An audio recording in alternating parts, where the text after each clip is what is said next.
Hello everybody, welcome to Tuesday Night Speedrunning here on the Nick RP stream.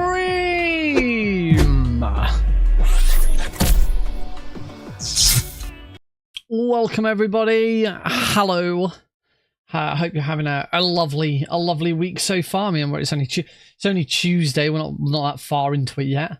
Yes, hello. Welcome. Welcome to the stream. I hope everyone's doing well. I wouldn't say I'm late this time, but I'm a little I'm a little still sort of slightly trying to catch up a little bit. Oh, don't worry, that should come back. All I did was turn off third-party overlays, and apparently OBS is like, no, I'm gonna just stop. You're gonna come. There we go. Lovely. All right. Hello everybody. Yeah, we're live and kicking. And we are back on a game I have not done a speedrun of in like a year and a half. I do believe the very last time I ran this game was also the last time I was on hotfix as a runner before this weekend just gone. So let's talk about that first, because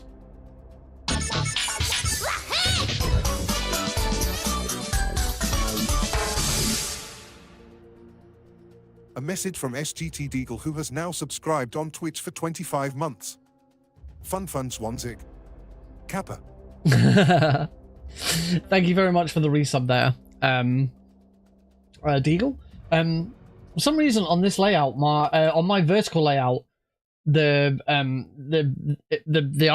was not in the right place at all. That was yeah, the bar was it was like over the side. It's doing it again. Snake, so like over on the side for some bizarre reason. Oh, that's point a weapon weird. At your own brother. Unfortunately, you don't get a studio mode with verticals. So kind of like the only way to fix it. The only way to fix it is to change scenes to the alert scenes and have a look in there and see what's going on. So everyone who's watching YouTube Vertical now just has a blank, just has a blank scene now. Where? Ah, there it is. For some reason, it's like shifted over. It's like shifted over to the side for some bizarre reason. Okay, I think I've now fixed it. So we'll go back to the webcam. There we go. All right, and then I'm gonna and tell you what, I'm gonna play one. I'll just play a sound. That'll work. What sound shall we play? Oh, this one. You came in. That's better. As bait. There we go. Now appears directly in the middle rather than off to the side. That was weird. Anyway, that's all sorted. So yeah. Before we get started, I haven't actually quite finished my dinner, which my dinner tonight was a bacon sandwich and a packet of crisps. Because, sorry, that's gonna be really loud because I've like proper turned down like all of my. Oh, that's not showing up on the vertical stream either. Sergeant Deagle's power is over 9,000. Why is that not showing up on there? Okay, apparently I've got to fix my vertical alerts. Because, yeah, that's completely wrong.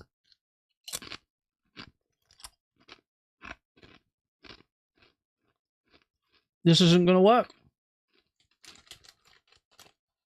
I can't eat crisps and stream at the same time. Because I can't talk. This is a really, really bad idea.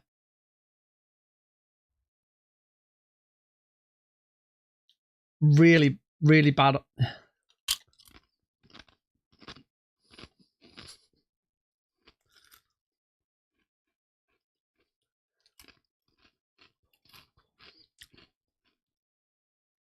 So, anyway, as I was saying,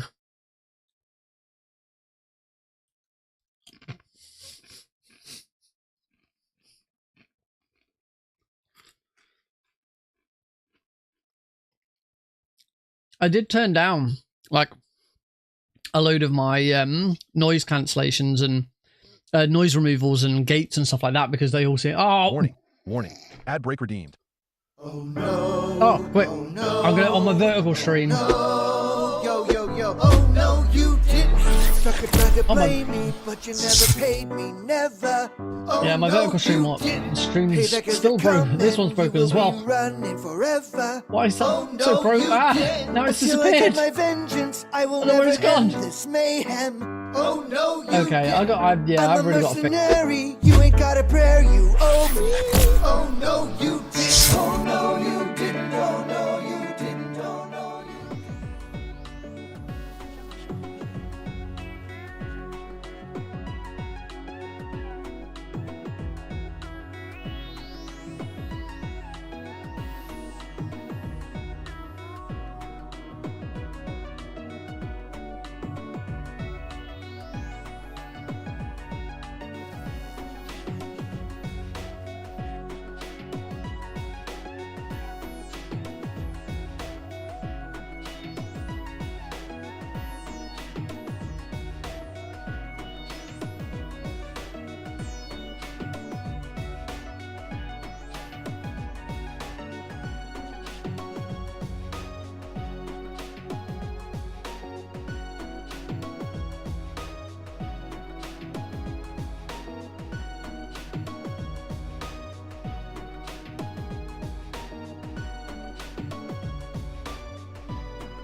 Alright. Thank you very much for that, Deagle. I've just about finished. Now, my the alerts on my vertical stream are completely buggered. Don't know why. I ain't touched them. But I fixed the main one. I fixed the important one, which is the standard alert pop-up. Cool. Right. Crisp's done. At some point, I've got some animal crackers to eat. But not right now. We'll eat those later. Ooh. Alright, I'm gonna just wash that down.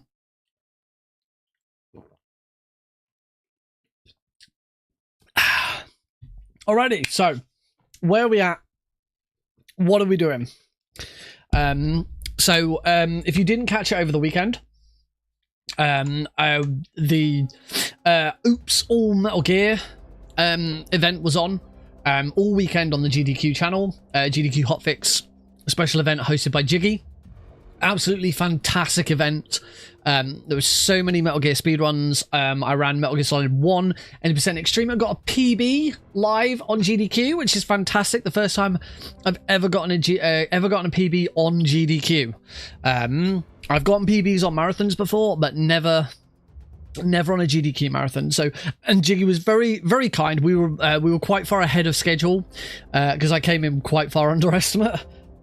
And so they still, because I wasn't locally recording, they let it go to the credits so that it could be a legitimate run. So my PB for MGS1 Extreme until I beat it will be the YouTube video of that run. So I'm really pleased with that. That was absolutely fantastic. And then the games that I commentated were great. Twin Snakes was fantastic. We had an amazing moment where Sniper Wolf just lay there and took 3 headshots from Snake SOCOM.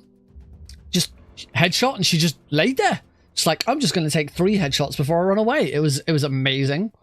Oh, thank you so much. It was such a good event. Everyone did so great. The race. The MGS3 race. I commentated the MGS3 race alongside Vermilion. It was Callista Rain versus Delfino Plaza Guy, and like if you've watched Metal Gear Solid 3 Snake Eater, you know that it's a run. It's a run that is about it's a little over an hour. It's about an hour and 5 minutes. and both of them made mistakes. Both of them had continues. I still have frame drops. I'm gonna have a look at my stats. It's down to network again. Gosh, damn it! I thought we got to a position where this was stable, but apparently not. Apparently, I'm still not stable. Oh, I might have to just remove the YouTube vertical stream for a bit. Well, it needs apparently the alerts need fixing on it. So yeah, I might have to. Let me just check and actually see, is anyone even watching the YouTube vertical stream? I should at least check that first. Concurrent viewers 0. Right, we've got 0 viewers for the YouTube vertical stream. So we're just gonna drop the YouTube vertical stream. Cool. 25 people tuned in to watch me eat some crisps, and then we dropped it. So that'll do. That's all right. We have genuinely got people watching the the horizontal screen. So as long as that's fine, but that should fix any frame drop issues. You're on a so it's delaying the stream async audio. There was a few people who noted who pointed out that there seemed to be some there was some desync between the audio. It was a bit weird, but it happened to everyone, so clearly it's an issue on GDQ's end, which is odd. But yeah, the race was amazing. There were several rooms in the race where both runners used strategies that I've never seen before. So I definitely want to rewatch that and relearn some of those strategies, because there is stuff that I don't know about MGS3, clearly. My favorite bit, and I said it right towards the start, I knew what my favorite boss fight was going to be. It was the Fury, because Delfino Plaza guy went for the traditional non-lethal Mosing the Gaunt kill. Slightly messed up the timing on one of the shots, shot a little bit too early before the Fury cycle had properly reset. But then Callie, I knew Callie was going to do it because Callie's mentioned it to me a few times before. Callie went for the new lethal version that they've been working on for ages, and pulled it off no problems. It's a combination of using the Patriot. You shoot the Fury out the sky with the Patriot, then you run up and stab him with the knife, and then that forces him to turn around and fly away, and then you just pop him with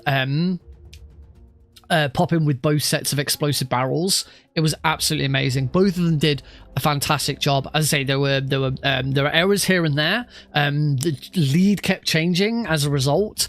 And by the end of it, for a run that is, as I say, a little over an hour, about an hour and 5 minutes, they were 5.5 seconds apart, which is just amazing. 5.5 seconds is so tight for a run like that. It was so good. I knew I said last week before the event, I said that I thought that the absolute highlight of that run, of the whole event, was going to be that Metal Gear Solid 3 run, and I really do think it was. Not, props to every other. I'm dissing myself there. I didn't think my run was all that interesting. But that's because I've been doing it for 2 weeks.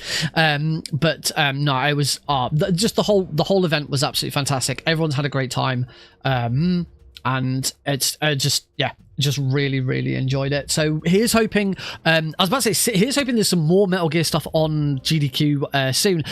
There's actually tonight. It was either tonight. Actually, I think it was last night. Last night. Yes, I did Metal Gear Solid 1 any % extreme on console, or console and PC 2023. Not the original PC version. I was on the PC Master Collection. So I think it was last night there was a special event on.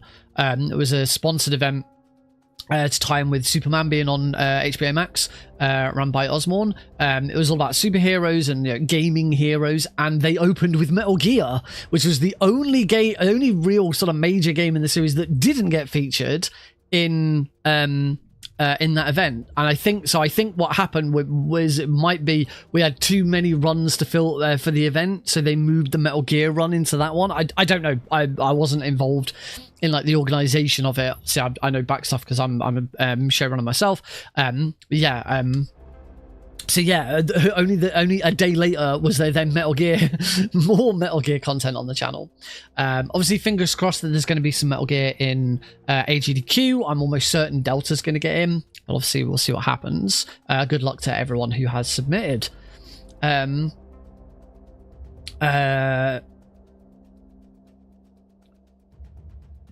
didn't open it. I was the second run of the event. The first run was Metal Gear Solid running Phantom Pain. It's a really good run, really interesting. It was stealth no kills, which just like Ground Zeroes, you watch it and you think this is not stealth no kills, and then it is. It was an absolute blast. It was so good. I did notice on my Twitch I did have a few new followers. So thank you to everyone who's followed me off the back of that event. It's always good to get some new people in. Anyway, on to this event.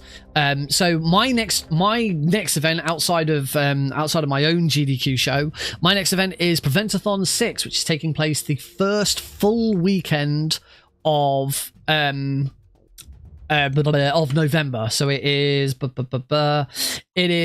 starts Thursday the 6th of November, running through to the early hours of Monday the 10th of November. I'm a staff member for Prevent-A-Thon. I'm on their tech team. Prevent-A-Thon uses this Speedrun UK, which is my own developed package. But every time Prevent-A-Thon, so this is my second event with them as staff. It'll be my fourth event with them running, and I've been a volunteer before I was on staff. So yeah, my fourth event for Prevent-A-Thon 3, I did Prevent-A-Thon 3 was the first time I ever showcased All Keratin's European Extreme for MGS3 at a marathon. I then followed that up with Metal Gear Solid 1 80% Extreme, so the run that I've just done for GDQ was in fact, before this weekend, Prevent-A-Thon 4 was the only marathon run I'd ever done of any percent extreme console. So it's come a long way. And then earlier this year was Prevent-A-Thon 5. I did Klonoa 2 Lunatia's Veil. So when it came to Prevent-A-Thon 6, I'm kind of like, well, I've done like the main Metal Gear games that I'm kind of running at the moment. I don't really want to get into any other Metal Gears or go back to any others. I didn't want to do Twin Snakes. I've done Twin Snakes enough at marathons. I'm not that bothered about Twin Snakes anymore. I didn't really have time to get back into Ground. Well, I've got time now, but I didn't want to get back into Ground Zeroes. I certainly didn't want to do Metal Gear or Metal Gear 2. I think they might have had Metal Gear 2 at an event at some point. I can't remember. I don't really care enough about Metal Gear Solid 2 and all that. So I was like, what do I do? Because I've done my sort of main Metal Gear games that I want to do. My other game to always do at marathons, if they haven't had it yet, is Klonoa, because I absolutely adore Klonoa. It's one of my favorite speedruns of all time. It's so cozy, and I really enjoy commentating it. But I did that at the last event. Follower.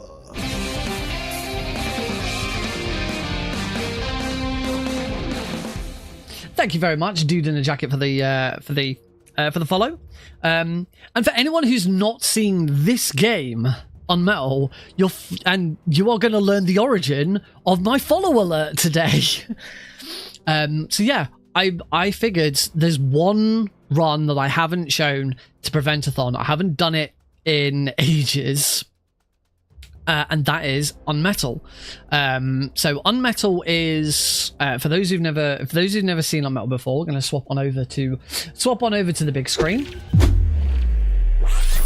So, for those who've never seen UnMetal before, UnMetal was released in 2020. That's probably wrong. When was UnMetal? When was UnMetal released? When was UnMetal released on PC? No, not Ron Metal. No, you've gone for When was UnMetal released on PC? 2021. 2021. April of 2021. So the game... no, sorry.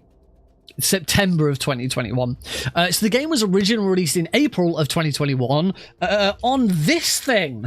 Since I've got it right next to me. It was originally released on the PlayStation Vita in April of 2021. And between April and September, the developer on Epic Fram tweaked it and sort of upgraded it for a PC and console release. It is available on PlayStation 4, Xbox, I believe it's available on Xbox One, which therefore means you can play it on Xbox Series S and M, S and X, Switch, and PC, and it's available in loads of different places on PC as well. It's not just limited to Steam.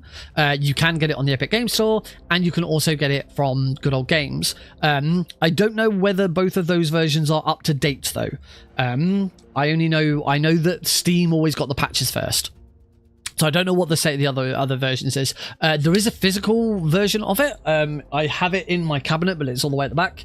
The collector's edition that is available on PlayStation 4 and on Switch. So I have the Switch version. So it is a parody of Metal Gear.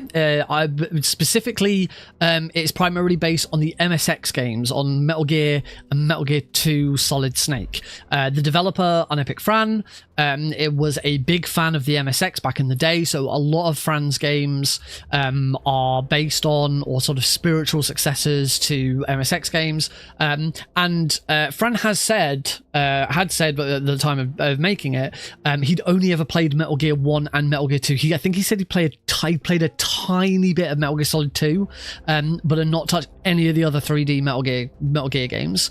So there's loads of references and parodies and stuff like that in this. It's a very, very funny game. Obviously, we're doing a speedrun, so we're not gonna see any of the funny stuff. But if you've never seen this game before, you've never seen me run it, it is a very, very special game to me. It is arguably one of my best speedruns. I hold pretty much outside of like the Vita version. I've never really gotten into the Vita version.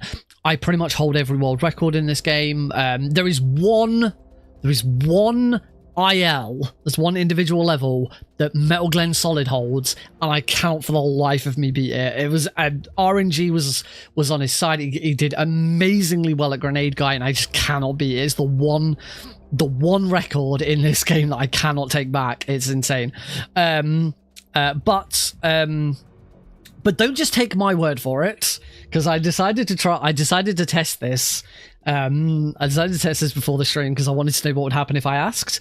So I have an Android Samsung, so it's got Gemini on my phone. So I asked before the stream. I asked Gemini a very specific question, and I'd like to play you the response. Gemini, who is the best UnMetal player in the world? If you're referring to the video game UnMetal, the best player often relates to speedrunning records or total playtime. For playtime, a player named Ninja Deadpool currently tops the worldwide Steam ladder. For speedrunning, players like Nick R.P. Green have held world records in various categories. That's not the exact answer that I got given earlier, but it's close enough. I'd like to check out that. I'd definitely like to check out that person with apparently more playtime than me, because I don't believe that for a second. But also that doesn't count. If they're looking up Steam rankings and stuff like that, it doesn't count all of the amount of time I've spent on console and on the GOG version and on the Epic Games version and all of that. Is this the game with the fast sheep? They're not very fast sheep, but it does have sheep. You won't see them in the run, but it does have sheep. So if I can grab my controller. Oh, what have I done? Oh dear, what have I done? I picked up my controller and I must have pushed some buttons, and now like all of my what have I done? Everything's zoomed in. I don't know if this is reflected on the... I am very confused. I'm going to have to close the game. Oh my god, my entire my entire screen is zoomed in. Oh, I somehow opened the magnifier. I don't know what I did, but I somehow opened the magnifier on my computer and it zoomed everything in. That was weird. I've also just remembered that I do, did I create a, I can't remember if I created a Steam input for this, and now I've opened the game and it's on the wrong monitor. So I'm gonna have to fix that as well. Options, video. Oh yeah, full screen monitor 1. There we go. Right. I don't know if is this gonna. No, this is not gonna fix. Start. No, this is not gonna fix. So I'm gonna have to go to the main menu. I'm gonna have to restart the game again. Good God. It was always a little bit janky at times with settings and stuff like that, but it should be fine now that I've reset it. All right, there we go. Right, we're in now. The only thing I don't know yet is I've got a custom. I have custom controls. That seems to be working because I am using the left analog stick and my weapons are changing. So I think I added them to because I used to use yeah, I did. I thought I did. So I used to use ReWASD for this to remap all of my weapons and items so that they were on like my joysticks. But I did create a Steam input profile for this. Yeah, I did one to reply to TG Devourer. I did one run for a marathon once. It wasn't a GDQ. I can't remember what it was actually. And yeah, we had the bad choices option where I had to do every choice I got given in the game. I had to do something bad. Right. What I'm doing right now, all this messing around here, this is actually intended. We have to load at the start of every speedrun before we start. Oh, before I start playing, I do have to load chapter 4 because of a funky thing with. Oh, all right, there we go. That's better. Because of the way the game saves, we can retain minefield. So that was a minefield, and there's loads of mines all over this minefield. But when you load the game, if you immediately load chapter 4, you'll get whatever minefield you had the last time you played. So I've always had the same minefield layout every single time, so I know my way through it without hitting any mines. Now that I've hit a save, just to show that I'm not making this up. There you go. There's a mine. Just in case you thought, what's he? That's not. He's not. He's just running. He's just running through. There's nothing there. What is this? Oh, and also this is also just a good reminder of where they are. There we go. So again, got through the minefield. If I now just run up, eventually I should go boom. Yeah, yeah. I got very lucky. Got a really good minefield that I know very, very well. And as long as I load chapter 4 first before starting any run, it will not reset. The only way you can reset your minefield and get a brand new one is if you boot the game up for the first time, start a new game, and it will generate a new one. But if you load chapter 4. Going for it will save that minefield for throughout your game session. I do have a backup save, which I need to use. I have to use a backup save for all achievements category anyway that has that minefield saved. So if I ever mess up and I ever accidentally overwrite it, I've got a backup save with that minefield on it already. Nobody really knows quite how it works. I remember Plywood at the time did some looking into it to see if it could figure out what it was in the code that caused it to happen, but couldn't. Yeah, this is a game that is very, very close to my heart. It is one of my favorite speedruns of all time. It's one of my favorite games of all time. And I have a very good relationship with the developers because of the involvement I had in this game.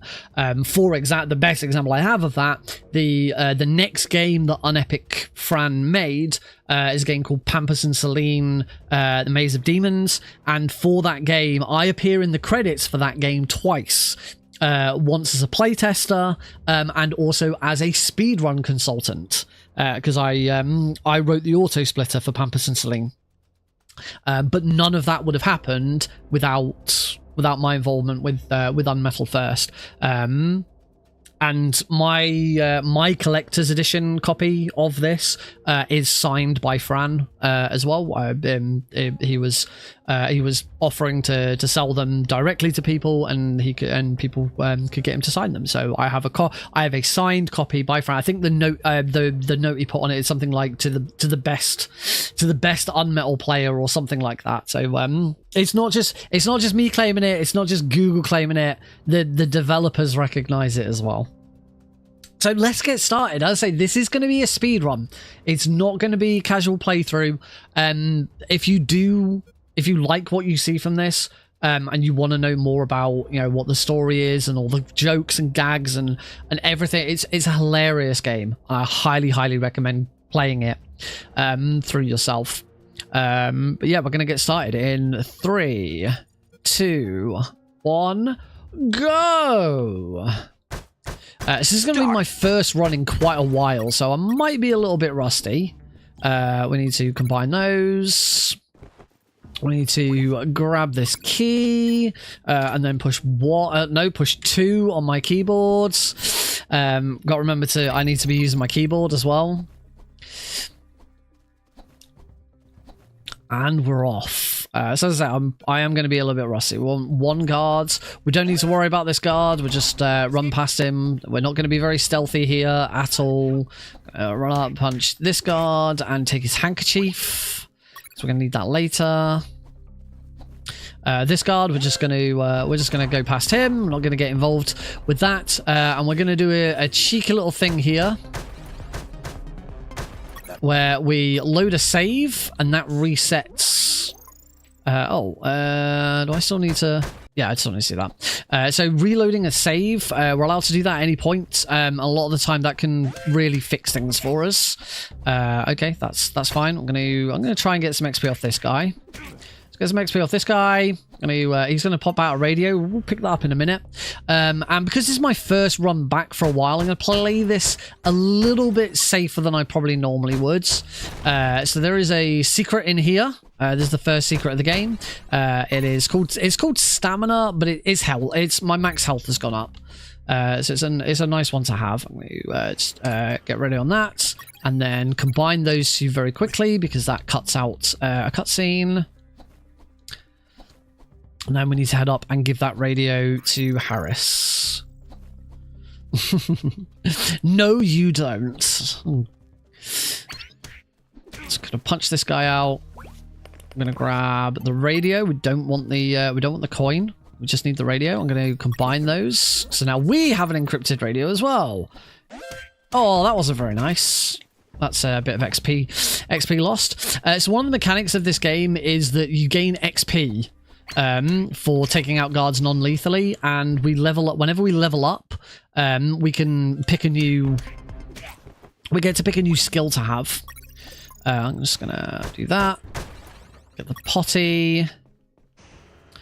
And I'm going to break this so I have a few more of these depleted uranium balls. Let's bring this guard over here. We can... Oh, he spotted me before I could. Let's turn this into a weapon. We now have a slingshot. Oh, that's nice RNG with the guard on the nice and close to us. So one thing that's really interesting about this game in a speedrun is that guard patrols, in most cases, are RNG. So I'm going to dodge one hit. I'm going to take another hit, but that's fine. Just punch these 2 out. We don't need to worry about like trying to use a health kit or anything here, because what I can do here is as we move into this screen, I've got to save, so I'm going to load, and that gets me my health back. And we are up against our first boss. This is Grenade, guys. We just need to throw these fire these depleted uranium balls at him. Try not to get hit, which I'm not doing very well at. Get some more depleted uranium balls. Oh, and I'm dead. I'm dead, and I ran out of depleted uranium balls. Told you this was going to be a D-Rust. Let's try that again. So let's try and get close. There we go.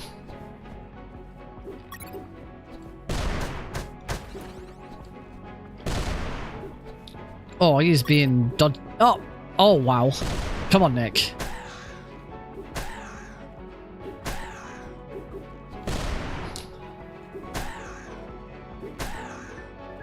Oh, I'm out again. Ow! Oh, wow. Okay, so apparently I need some practice on Grenade Guy. That was awful. But we level up. So every time we level up, we get given a choice of one of two upgrades that we can have. For the speedrun, we always... Oh, hello, JN.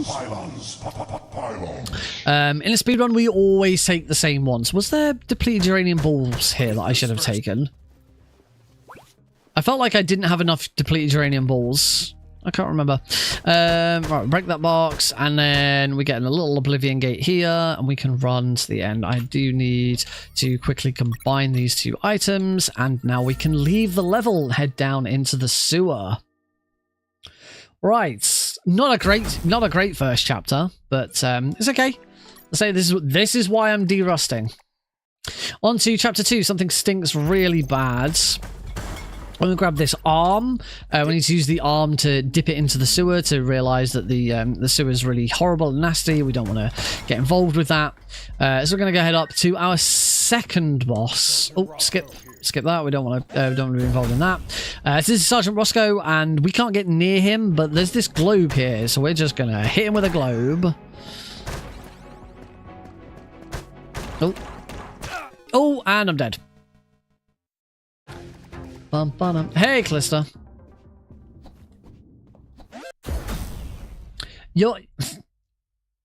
Callista, yours isn't working because you haven't sent me anything yet. You can't have it. You can't have your custom.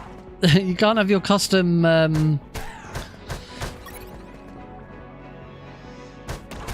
Pissing me off. Oh, language.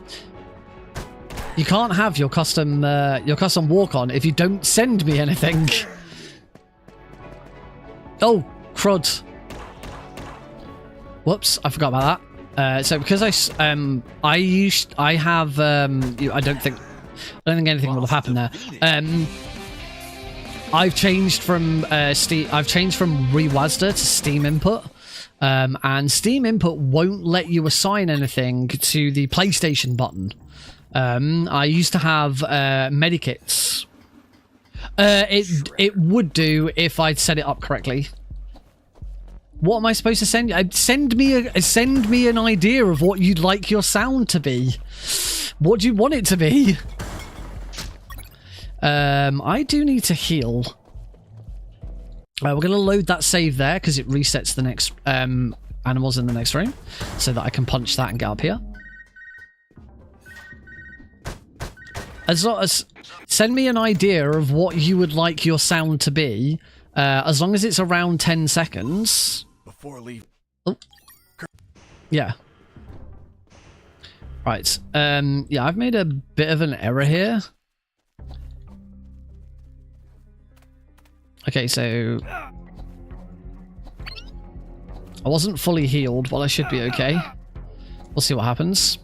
So that's dog skip. You should actually go off to the left-hand side of the room. Oh, I'm going to get him now.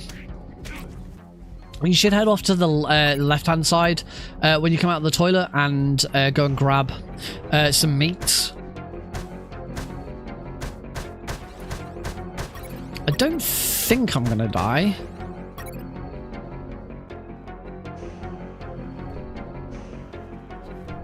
No, I'm not going to die. Oh. Helps if I combine my items together, though. After making And now load.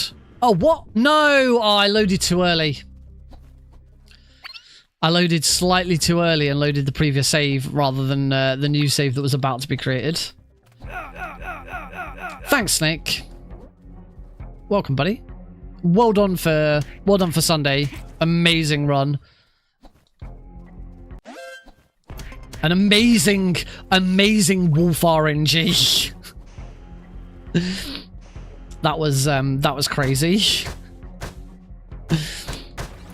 Having Wolf just like tank 3 headshots and not worry about it was so stupid. That was it. That's just like the best shit I've ever seen.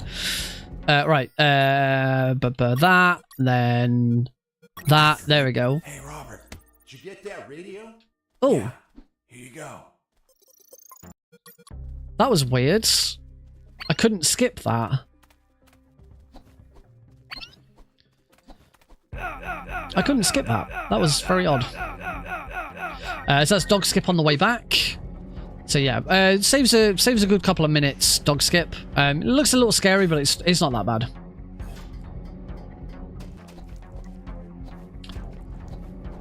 There we go, and there's our next save point to load a save. We've got another secret in here, which I'm going to get. Secrets are optional, but the more we get, the more health I have, and it's as I say, particularly as this is a run I haven't done in quite a while, and it shows. I could do with the assistance. Let's just wait for that to go past over there. So we've got this little bridge that we're using to get across all of these platforms. Wait for that one. Up to there. Roll through these. Oh, forgot about that. And roll again. Punch, punch, punch. Onto here. Go, go, go, go, go, go, go, little thing. There we go. See, these shredders are an instant kill if I get hit by them, so we don't want to get hit by them. Down here. Watch that. And throughout this whole thing, Jesse is telling the story of what happened to him, and sometimes he uses metaphors. So, like, he got chased by a bunch of man-eating squirrels, so he felt like an acorn. He felt like a nut, so the game literally turns him into a nut to sort of show the metaphor literally. It doesn't have to be a 10-second MP3. Just send me whatever you'd like and I can grab 10. So like if there's a specific song or a specific YouTube video or something that you like, send it me and I will just take a 10-second sample from it. I mean, if you want to send me a specific 10-second clip, you absolutely can do, and I should be able to get it set up straight away. But yeah, you can just send, like, if there's a particular song you like, you can send me the YouTube video and I will download it and take a 10-second clip from it. Right, next we want to build the flamethrower. So build the flamethrower. The flamethrower is a flamethrower. It flames. You'll see there's a little meter above Jesse's head. Oh yeah, the main character is called Jesse Fox. So if I say Jesse at any point, I'm talking about our main character. If that gets full, the flamethrower explodes and we die, so we don't want that to happen. Playing this a little bit safe, I should be able to get, there we go. Go. Keep going, keep going.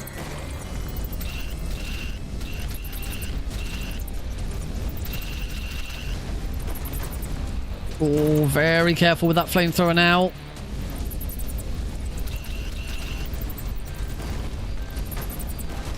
Keep rolling. I'm just going to throw one behind me.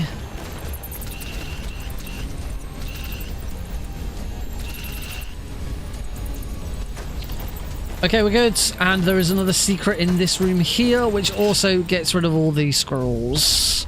Bye, squirrels. So I'll grab some more max health. Drop down here. I don't know if I need another health kit. Oh, I'm at max health kit, so yeah, that's not a bad one to take. And we move into one of the worst bosses in the game. This boss is horrible. His name is Sewer Junk.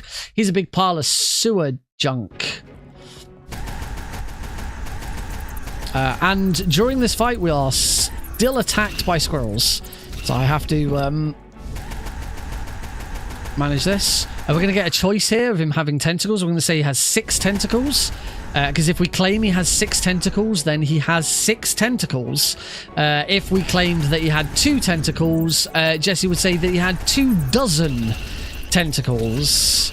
And 4, I think 4 tentacles is... remember correct, 4 tentacles is like 2 lots of 4 tentacles, so 8 tentacles. So even though 6 is the highest number in the choices there... I have not gone for flamethrower skip there at all. Ow. So we... there we had the choice of... Oh, I've done it again. I've done it again. I need to... that's going to take some... Okay, not that bad a sewer chunk, actually, in the end. I need to get... I either need to reuse Rewazda or get used to the fact that I do not have... No! Wrong way. I do not have health packs on my PlayStation button anymore because you can't assign the PlayStation to buy anything in Steam inputs. You can, however, assign the microphone... The microphone mute button in Steam input, so I have assigned that. So I either need to get used to the fact that it's now that, or just use Rewazda again and go back to what I'm used to. The muscle memory will kick in eventually. So now into chapter 3 in the Lion's Den. I'm gonna pop this way just for safety. Grab another potty. Potties are portable toilets. You save the game outside of checkpoints that come up throughout the run. You save the game by going to the toilet, and you can get a potty, which gives you a portable toilet. Hopefully, that's good. That's actually don't need to take these guys out, but the extra XP is nice. I think I'm about to level up as well. Yes, I am. So level 3, we take healing. I'm going to stab myself in the chest for reasons. Grab this key cards and off we go. Oh, I keep pushing. I'm still pushing it. Actually, I shouldn't have left there yet. I should top up to 6. I need to cook Jesse. Now we finally get a gun. So we're going to get these bullets, and then we're going to get this gun. But the thing is, Jesse is a pacifist. Jesse, we can shoot people. Just going to wait here for this guard. Nice. We're allowed to shoot people, but if we shoot them, they will go into a bleeding out state. And we have to revive them. I'm just going to go and take this guard out because if that guard found the other guard lying on the floor, then he would have a problem with that. I've got another secret in here, so I'm going to hop into here, punch some of these out. So there's our secret hearts, bullet pouch or bullet slots, some more bullets. Those 2 crates are empty. We don't need to break those open. The bullet pouch that I got, that gave me one extra maximum bullet. I think there's 12 of them throughout the game. You need to collect 10 of them in all achievements. Oh, now we can reload. Lol. See what you did there. All right, so we're going to head through to another quite tricky boss, which is called Megadron. Not Megadrone. These are drones, but the boss is called Megadron, not Megadrone. But we're just ignoring these drones. We don't need to worry about them. We have invincibility frames whilst we're rolling, so we roll through enemies a lot. Oops, wasted a couple of ammo there.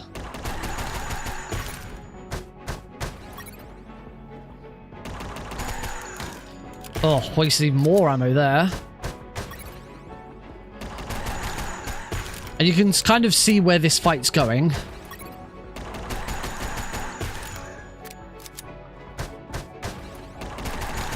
Oh, not quite. It can be done a lot quicker than this.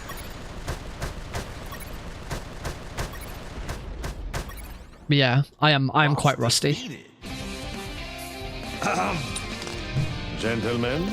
Alright, so the next thing we're going to do, ladies and gentlemen, is we are going to do some science. Who here loves it? Ladies and gentlemen, tell me in chat whether you love science. That's what I want to know from you right now, ladies and gentlemen, because what we are going to do is we are going to run over here and we are going to grab this sodium, except that's not what we didn't want sodium. I made a mistake there, ladies and gentlemen. We're going to get some chlora and some form. We're going to combine those together. We're going to make chloroform. So we now have a non-violent way to take down guards, because we've got chloroform, ladies and gentlemen, and that is how you make chloroform. You combine 1 part chlora, 1 part form, and you get chloroform, ladies and gentlemen. It's basic science, ladies and gentlemen.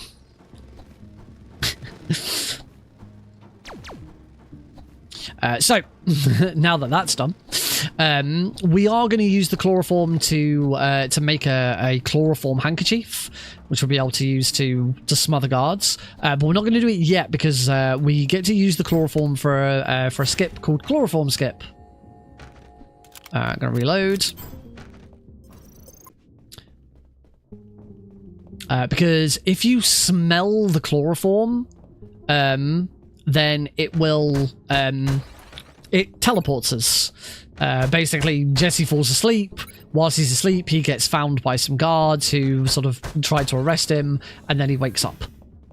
And this is a very useful teleport soon. This is why when I made the chloroform, rather than heading downstairs, rather than heading south to the next area, we backtracked, went past where we fought Megadrone, and instead went back the way we came, because that way we can, if you go down instead, you're immediately basically taken into a tutorial section where you need to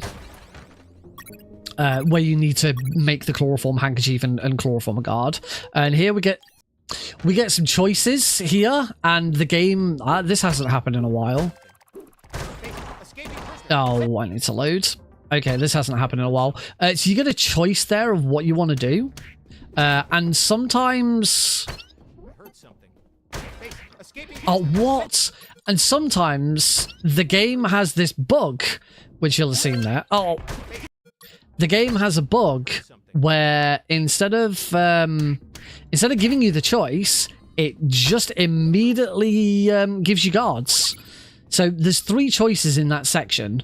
You can pick guard, which adds 3 guards. You can pick sensor, which adds 3 sensors, which adds 2 more sensors. That's the fastest. Or you can pick sheep, which adds a bunch of sheep, which are really, really slow to walk through. But as I say, sometimes the game does this thing, like it did there, where it gives you the choice, but before you selected the choice, it just gives you guards. Now, there are some speedruns, including all achievements, which I will be practicing because there's an incentive to upgrade this run to all achievements, where you do pick guards, but usually if you pick guards... I've missed a single battery as well. If you pick guards, then usually you have the chloroform handkerchief, because you will have gone down to do the chloroform handkerchief.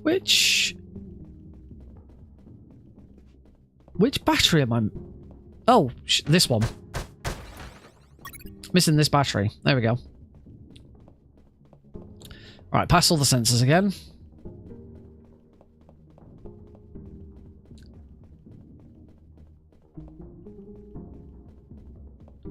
Right, now we give all them the batteries to Mike. And we can head through. So we get a call, so we're going to go back. So we're now going to drink the chloroform. Smell the chloroform, not drink. Don't drink chloroform, please, ladies and gentlemen. I'm back on ladies and gentlemen again now. And now I'm going to create the chloroform handkerchief. Not that we need it just yet. So yeah, that, as I say, that's called chloroform skip, and yeah, it's much quicker than backtracking. Head back over to here. I don't have a lot of health now. Oh well, should be okay. Do you need these? Because we're going up against our next boss. And our next boss is Lieutenant Markson. So... I shot him. Oh, wow. Okay, thanks, Markson. You didn't move and you just decided to shoot me instead. Not nice.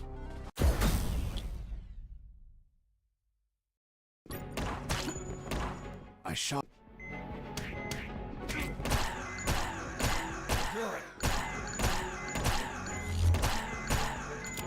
Need to reload. I also need to heal this guard before he dies. And that's Lieutenant Markson. So yeah, if we take out anyone lethally, if we take out anyone lethally, we have to heal them. If they bleed out, it's a game over because Jesse is not a killer. Jesse does not kill.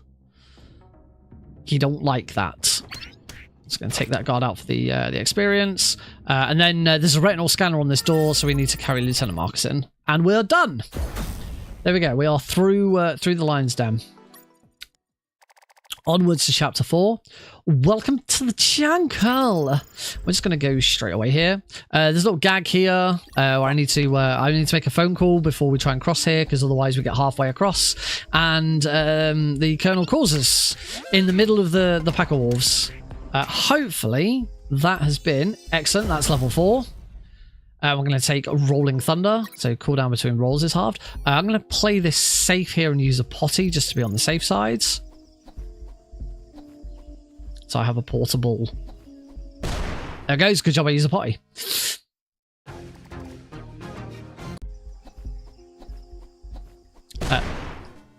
So as I said, I'm very glad I used a potty. So as I said at the start, I have the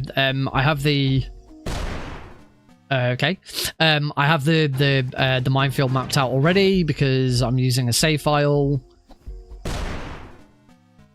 Okay, why am I getting hit by that? Getting hit by that minefield. What is going on? I've not got a different minefield, have I? No, I was just moving over too early. Come on, Nick. Thank you. There we go. See? Not far over enough to the left. This is where, like, when I went through the minefield at the start before we started the run, I got it first try, and now I'm completely forgetting it. This used to happen a lot, actually.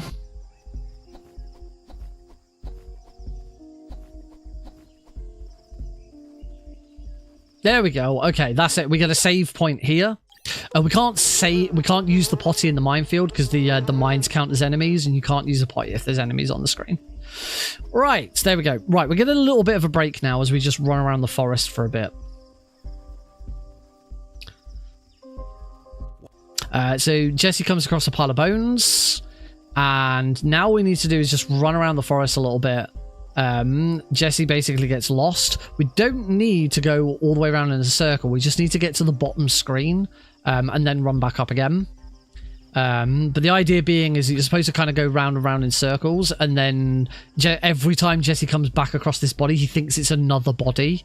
He thinks it's, oh, someone else has been murdered. There's all these people are being murdered.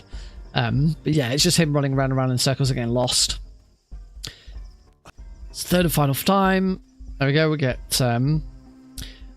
there's a little puzzle there where you're supposed to build a compass. We don't need the compass because we're not going to get lost because the routes through the jungle here. So the jungle here is a maze, and you can get lost in the maze. If you go the wrong way in this maze, then you have to start the maze all over again. Probably, there we go. I was about to say, you'll probably see me do it because it's been a while. So yeah, if you there's only, for every room that you're in, only one exit will progress you further. Every other exit, I'm gonna start healing here because I'm actually quite low on health. Yeah. Every exit here, there's only one exit. And if you take the wrong route, then you go all the way back to the start because you get lost. And I just done it again. Come on, Nick. Remember? Come on, memory. Did say it's been over a year since I last did this run. So it's... At least I've had plenty of time to heal now. And it's down. It's down on this screen. Now it's left. Oh, now it's right. Now it's up. Now it's right. Now it's right. Ah, I think I went up again, didn't I? It's right again. Now it's up. There we go. I'm rolling as well because rolling, whilst enemies are on the screen, rolling is quicker. If there are no enemies on screen, then just running is quicker. We're going to get the freest secret in the game. We punch that tree out. I'm going to heal whilst I'm here. I'm going to see a teleporting drill sergeant there for some bizarre reason. That always happens on this save file. And that is chapter 4. That is one of the shortest chapters in the game. There's actually a whole underground base section that we completely skip thanks to minefield skip. All right, into the barracks, and that is a very, very important part of the barracks. So what I did there is you'll notice that I've got a yellow evasion. If we're talking in Metal Gear Solid terms, I've got I've got a yellow evasion right now. Because I got spotted, but then got off screen before the guard who spotted me could call it in on the radio. I got an evasion rather than 5, 6, 8. I got an evasion rather than an alert. The important thing about that is it meant that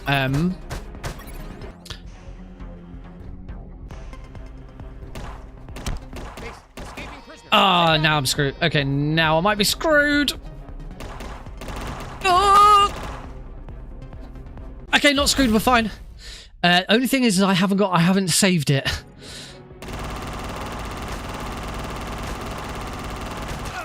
And I'm dead. Oh dear. Yes, I mean one of the other category that one of the categories that I'm that there's an incentive for this run at Prevent-A-Thon is all achievements, which I have the world record for, and it's a little over an hour is all achievements. So yeah, all achievements is absolutely doable. All right. Luckily, this section doesn't take that long. But some of the challenges for all achievements are quite tricky. All right, I'm gonna do what I should have done last time, which is what I normally do here, and I didn't, which is use the health pack. There we go. All right, I shouldn't get all of those bullets because that's where I went wrong last time. And all of these guards like turned up early. Base, escaping prisoner. Send back. There we go. Right, let's try this again.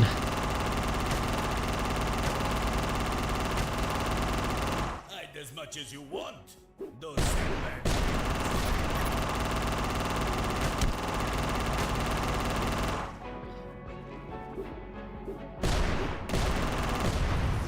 There we go.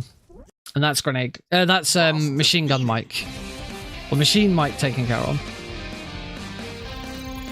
Is that machine? Yeah, machine gun mic. And now we're gonna come up against Splash Mike.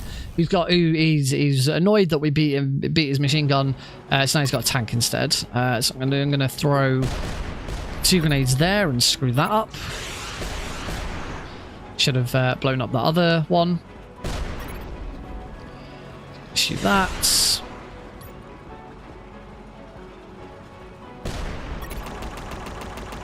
He's still got a machine gun. Ow. Get behind this. Stand here and blow those 3 up.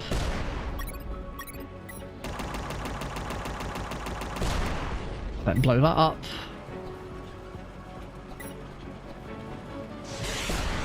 Let blow that up. There should be some grenades in there.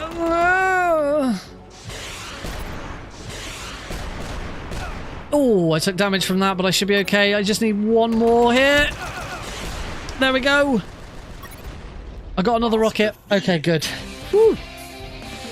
No relation to machine gun Kelly, as far as I'm aware anyway. Oh, I shouldn't have done that. Alright, that's the barracks. Phew! There's a lot going on and I'm trying to remember everything. Engineering problems, we get a little bit of a break here in engineering problems. Fox, you. Because this is quite a chill level. The truck. Make a call. We get, that's an achievement. Blow up 5 boxes all at the same time. And that gives us a load of stuff back, which is really nice. So now we are going to come across these engineers. And we have to kill them all. In order to...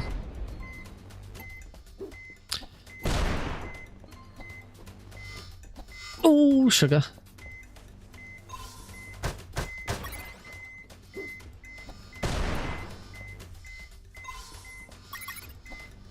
I think I might have messed up the order of some of that a little bit, but we're okay.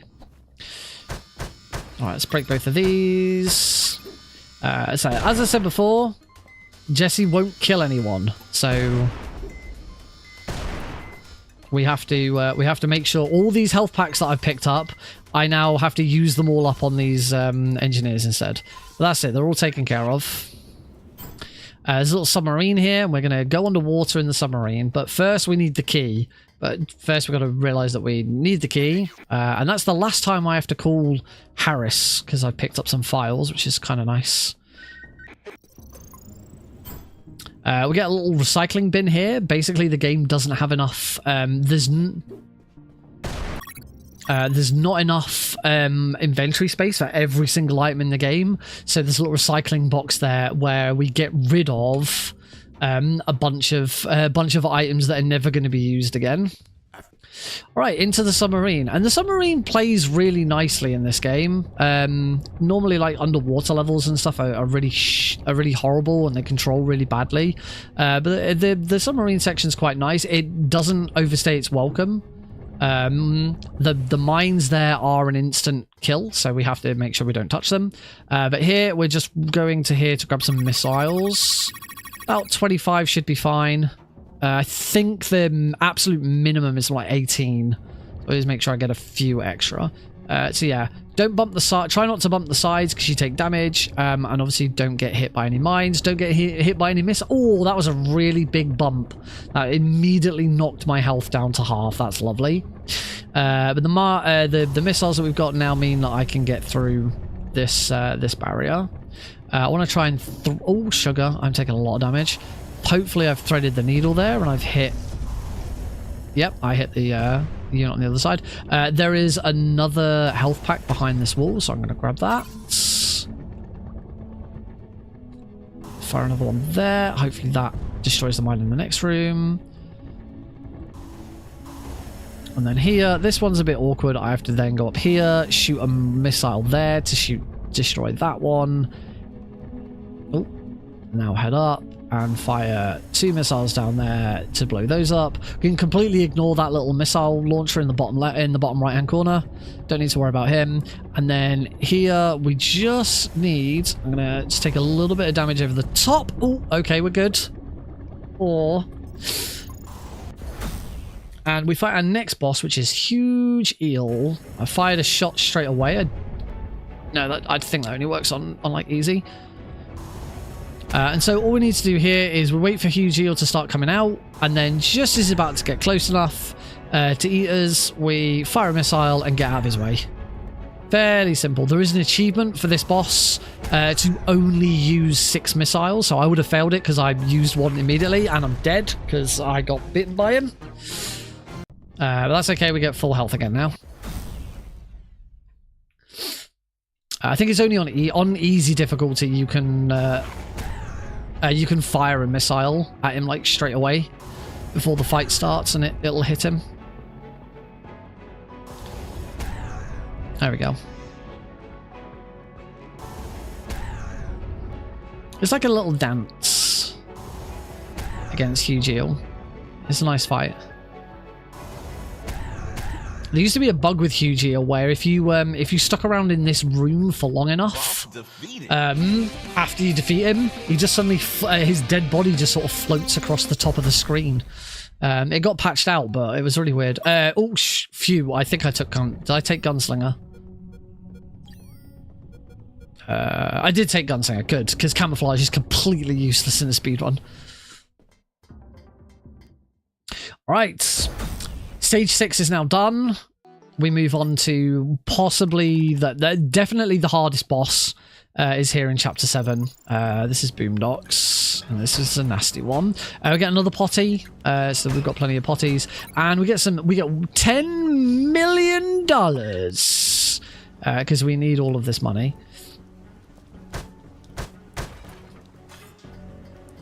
I'm gonna pop down here because there's plenty of stuff down here, and this is kind of handy to have for this bit. There is another secret area, but we're not gonna get that. I'm gonna grab this $10 million, and then just as a safety thing, I've got potties, but I'm gonna play this super safe. I'm gonna use the toilet that's up here. Using a toilet also empties any potties you've got. If you use a save point potty, then that potty gets full, and you can't use it again until you've emptied it at a toilet. Right, get another $10 million. Another $10 million. I should be able to get another grenade from there. That's about it. These guards here can be quite nasty. I don't need to take them out non-lethally, but the XP is nice, and also I don't want to get an alert. These two, as long as I... Oh, I was about to say, as long as I don't get an alert, I should be fine, but I did still get an alert.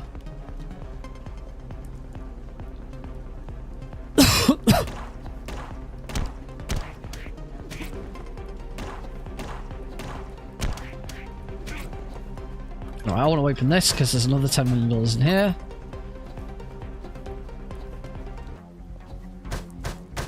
Okay, that wasn't too bad. Then go give all of our money to this guy to get this boat so that we can escape.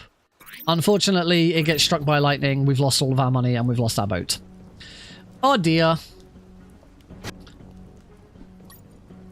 There is another health pack in this. No, sorry, there is another health pack in this one. Just gonna wait for that boat. Another grenade. I've got 8 grenades. I'm going to definitely play this next boss fight safe by going to the toilet here. Right, and then here I'm going to throw a grenade there. And then we go into our next boss, which is the nuke sub. This is the hardest boss in the game. Okay, the game didn't want to... That's nice. The game didn't want to...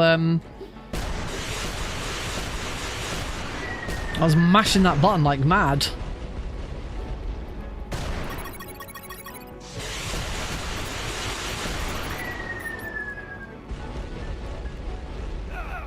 Ow.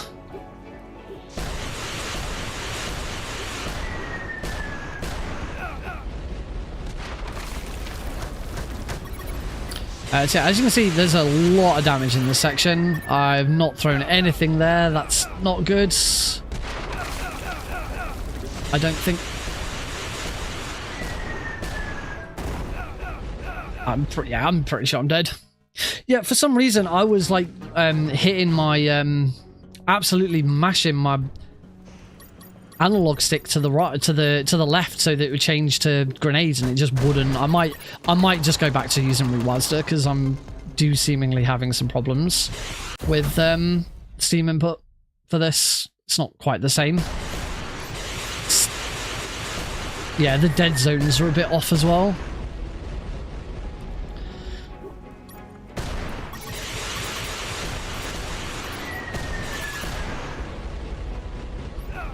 Ow!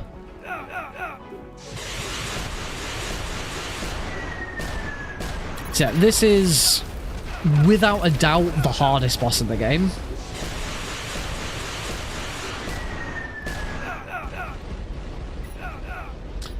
I'm dead again because I'm getting caught. And as I said before, it's been a while.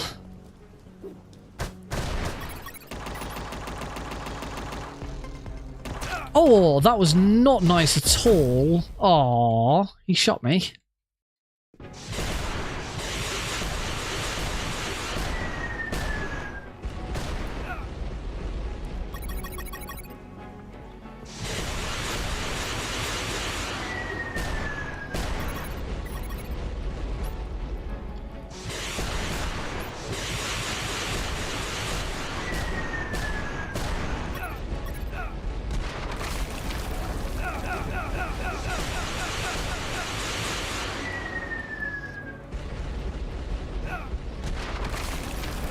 Oh, gods.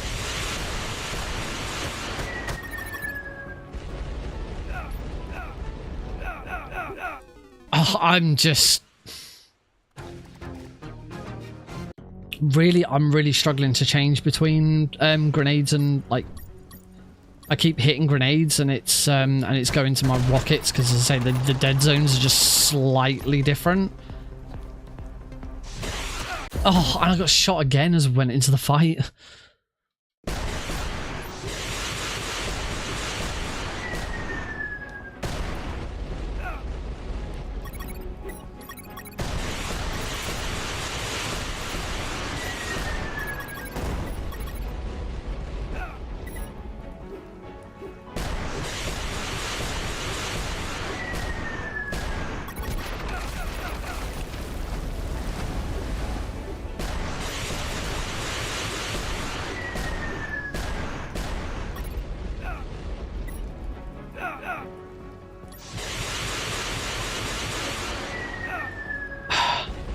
One of the other problems with this fight is because the ground's scorched, using health kits is like completely useless.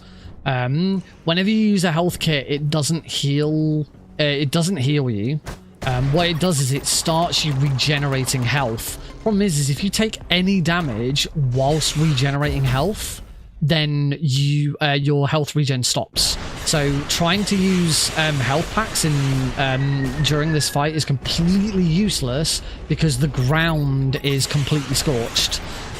So you start using a health pack and you'll almost immediately stop using it because you'll roll over some floor that's on fire.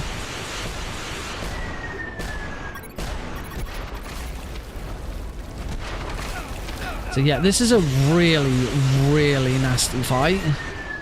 Oh, I threw that grenade the wrong way.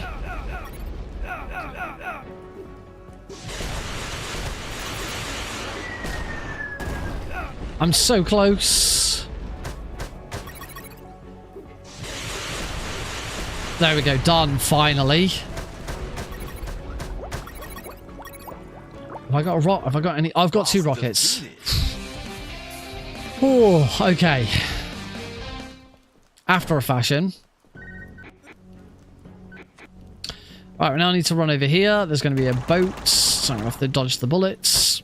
Because we need this oil can. There's 2 guards here. Got the XP from one of them, so that's fine. We go to this one left-hand side. Say it needs gas. I just picked up some gas so we can put some gas in. Now we've got our next boss. This is the helicopter. This helicopter has a name. It's Black Thunder. That's it. So we're going to take out Black Thunder. Oh.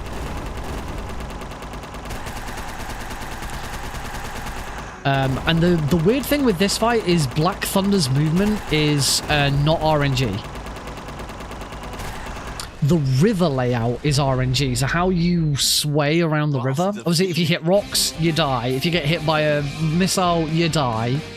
That was actually a pretty good. That was actually a pretty good Black Thunder, considering everything else that's gone wrong with this run so far. That wasn't bad. Right, on to chapter 8, and we get another kind of chill, slow down chapter here. This is a complete stealth chapter. We aren't allowed to get spotted by cameras in this chapter. And there's a really important speedrun trick that we're going to do. It's one that I actually discovered, which is... which I've already messed up. There we go. It's that load. You load that save there, and it resets the position of every camera in the base ahead of us,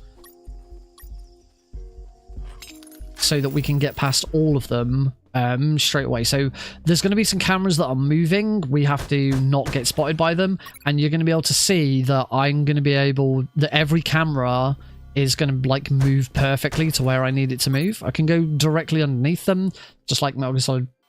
You can go directly underneath cameras and you won't get spotted by them. But every camera that I come to is going to move into the perfect position as I go through this section. It's going to come in here. Here we're going to make some scarecrows or scare guards, because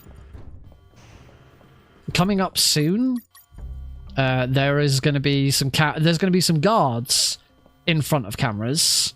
And what we don't want is to knock out a guard and then the camera to see that a guard is either knocked out or missing. There's one really nasty guard here. It's RNG whether he turns and looks at me. And he didn't, which was nice. There we go. So we trick the cameras into thinking that the guard has not been knocked out by placing a scare guard there instead. Because cameras are easily fooled. We take lethal weapon as our next upgrade. Guns do more damage. I'm going to grab some more bullets from here. Whoops. And a first aid kit. Oh, that one doesn't have anything in it. 2, 4, 5, 6, 7, 8, 9, 10, 11. I think I only wanted 11. Yeah, I shouldn't have grabbed everything in there. I've messed up a cycle, but it's okay.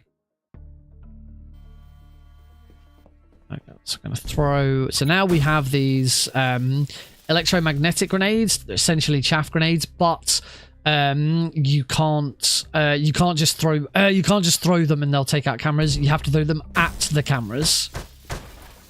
There's another secret in a room behind this tree, so we're going to grab that as well. And that's why I only wanted 11 electromagnetic grenades before. Let's throw that one. Oh dear. Okay, loads. Oh, unfortunately, it's a really, really long load. Oh my god, it really... The up and down on my right analog stick is really sensitive. It's actually quite difficult to hit left and right. So yeah, once I finish this run, I'm gonna swap back to Rewazda and not use Steam input, because that's really throwing me. Run in here, grab these again.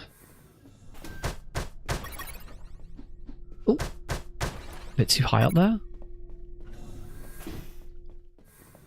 There we go. That's better. Around this fence, throw that one. Throw one there. I'm gonna get it. Yep, I knew I was gonna get spotted. Because I couldn't remember which way I was going with the yeah, that wasn't down to my controller. That was me pushing down instead of up. So every basic, I've not really explained like items and weapons. On the PC version, every single item and weapon in your inventory can be assigned to a key on your keyboards. On console, you can assign them to I believe the right analog stick. You can't assign them to the left analog stick, but you can assign them to the right analog stick. So right analog stick plus pressing it, so you get 5 altogether. But on PC, you have the advantage of being able to do every single item can be assigned to any key on your keyboard. So the way I have it set up is I have a bunch of them assigned to specific keys, which they then assign those specific keys to my... Grab pizza. I then assign those specific keys... Oh, no, I want to check the pizza to see what flavor it is. So yeah, I then assign those keys... some of those keys I then assign to specific places on my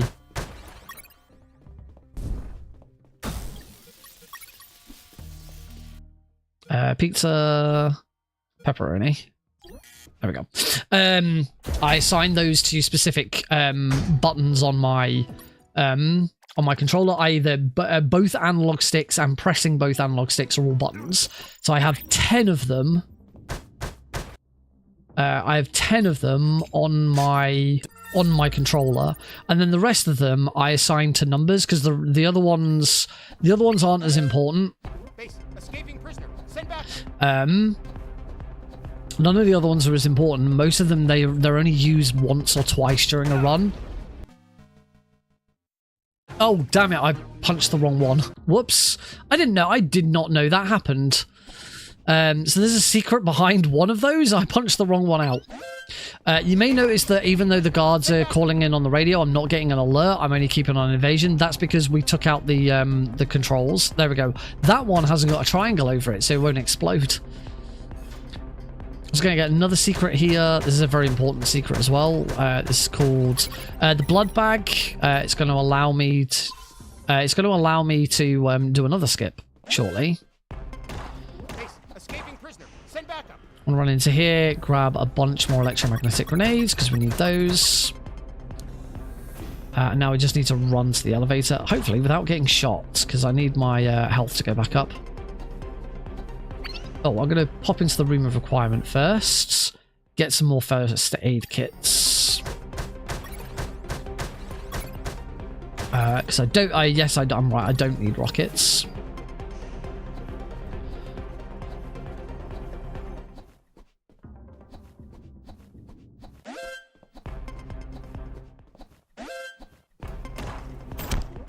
Escaping prisoner. Send back. It's fine. Doesn't matter that I'm bleeding because there's a save there, so we're going to load that save. And into here. Summarize. We accidentally shoot this guard, this scientist. And now we are going to go and do the this skip. So there is a...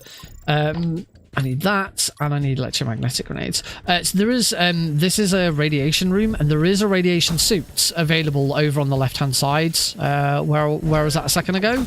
But we don't want to use that. We instead want to do this. So now, oh, I'm gonna die. And this is why we use the potty before we come into here. So I need that. I need electromagnetic grenades, please. We really don't want to get seen by these robo spiders because they will chase us. But it doesn't look like I've got much choice. Oh dear.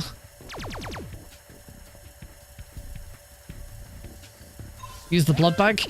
So I said before that health packs don't heal you. They start instead. They start health regenning. The blood bag is the exception. The blood bag instantly heals you. So using the blood bag, we can instantly heal in the red room.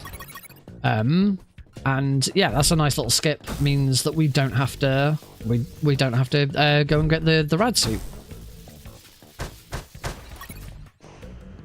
One nasty thing about it though is I haven't had a save in quite a while. This guy's got a coin, which I don't. It's nice. The coins are nice to have here. I'm already level 6, which is great because level 6 is the level we want to be at before the end of the game. Punch him out. Come here, punch these boxes. Punch, punch, punch. Grab myself a card 4. I've already got max bullets, so I don't need to worry about that. Punch this guy out. And now we want to head up to the roof. Hey, Glenn. No, I've pushed the bloody PlayStation button again. Nick, stop pushing the PlayStation button. I'm definitely changing back to remaster. So now we're on the roof. And whilst we're on the roof, we want to find some wires. We also need these clips. These metal clamps, because what we need to do is there's going to be a helicopter up here on the roof. And we're going to use that helicopter to escape. But before we can escape with the helicopter, there is a missile defense system that we need to take out first. So I need to combine the clamps with the wires that I've just picked up to create some wires. And now, left, right, middle, left, and then cut. And now we need to cut, left, right, middle. There you go. At least I've remembered that one. So yeah, there is a set of schematics you can find that tell you how to use the wires and cut the wires, but it's always the same. As long as you remember what it is, you don't need to go and find the schematics. You don't need to use them. I remembered that better than I remembered the route through the jungle, so that's good. So we've taken out the missile defense system. We have got to the helicopter. Unfortunately, there's no keys in the helicopter. Who would just randomly leave keys in a helicopter anyway?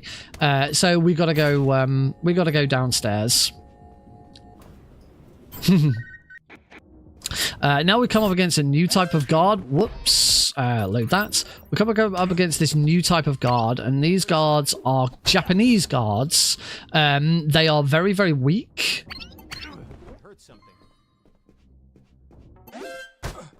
Whoops. They are very, very weak. Oh, they can see from all the way over there. But so they only go out. They only get killed with one hit, but they have 180-degree sights. And they also don't need to call in an alert. They will. If you get caught by one of them, you get an insta alert. I'm going to go here. There's a save point here, so I'm going to save it. I'm going to... Oh! I loaded that save too quickly. I actually loaded it... Oh, he just spotted me.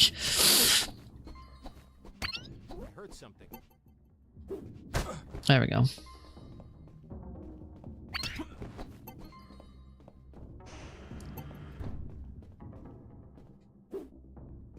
I'm just going to wait here for him to come back up. Mike! Oh, he's not going to move. Are you okay? Come on, please. Yay! Okay, we're good. We're good. Let's wait and see where that guard's going to go. I am going to take this guard out so that he's not a problem for me on the way back. Now we want to use a potty. As soon as that star's disappeared, I can use the potty. We can see on the screen there that there's a guard waiting. Oh, brilliant RNG. And take him out. Cool. Okie dokie. We're through the Japanese guards. I'm gonna use the potty here. Use the toilet here, just to be on the safe side. Because now we've got a very, very quick fire boss. Just making sure I remember my buttons. So this is Takuma Takagashi. We're going to shoot him a bunch of times. And then shoot him twice with the rocket launcher. You see how much health I've got? This is one of the reasons why deliberately taken a lot of stamina during the game so that we can do that trick. There's another health. I don't think I actually... I've got 6 health packs. I probably didn't need that. But also there was a trick there that I did. You may have noticed that as soon as the boss defeated bit came up, I immediately loaded. That's because for some reason, and Takuma Takagashi is the only boss in the game that does it, the moment you defeat him, the game saves. Every other boss, the game saves after the jingle has completed. But Takuma Takagashi is the one exception. That is called the Heidi load. And that is because I discovered it. But I discovered it whilst teaching Heidi how to speedrun this. Yes, Heidi has speedrun UnMetal. She is on the speedrun leaderboards. But yeah, I say I discovered it. We discovered it together. She was playing. I noticed that the game had saved. I was like, oh, can you do me a favor? Just load right now. And she was like, okay, loaded it, and it skipped the animation. I was like, cool, right, that's now a thing. There we go. That's the Lord of the Labyrinth. He's voiced by developer Jack Lafleur. And now we're in the labyrinth. So we're going to kill ghosts. We've also got to make sure we go the right way.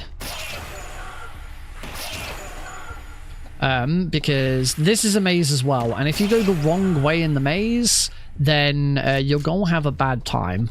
So I've got to remember which way to go. I think I remember it pretty well. And if you get caught by a ghost, you just need to get off the screen as quickly as possible.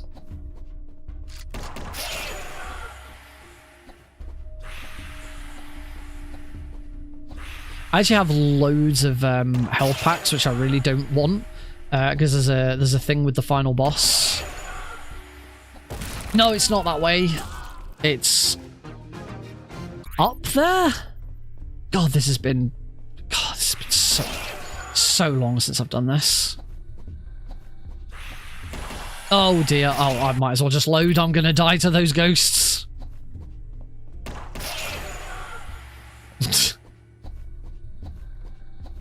It's oh, what am I doing? I'm too busy reading chat. There we go. I've got plenty of bullets. There's no harm in me.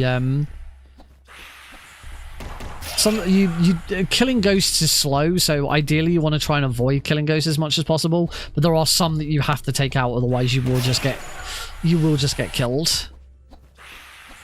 Right, go up here. Take out them. I'm going to use a health pack now because then I can start depleting my health packs. Take out that ghost. To south here. Oh, yep, I remember, yep. Thank you, Glenn. Now north. We just keep going north. I'm not out of bullets, am I? No. One trick with knowing which way to go is it's usually the direction of the ghosts. But there is a map. You do get given a map so that you can check. But obviously, it's always the same, so we shouldn't need the map. All right, and that is the longest chapter in the game, chapter 9. It's very long chapter. But now on to the final chapter, chapter 10. Escape complete. So we've got some more science to do. We already had chloroplus form equals chloroform. Well, now we have C1 plus C1 makes C2, plus another C1 makes C3, plus another C1 makes C4. And that's how you make C4. So that's what we're going to do here. We're going to make some C4. That's another C1. I can immediately equip that.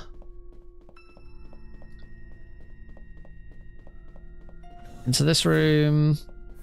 I don't know why I rolled there. Didn't need to see that.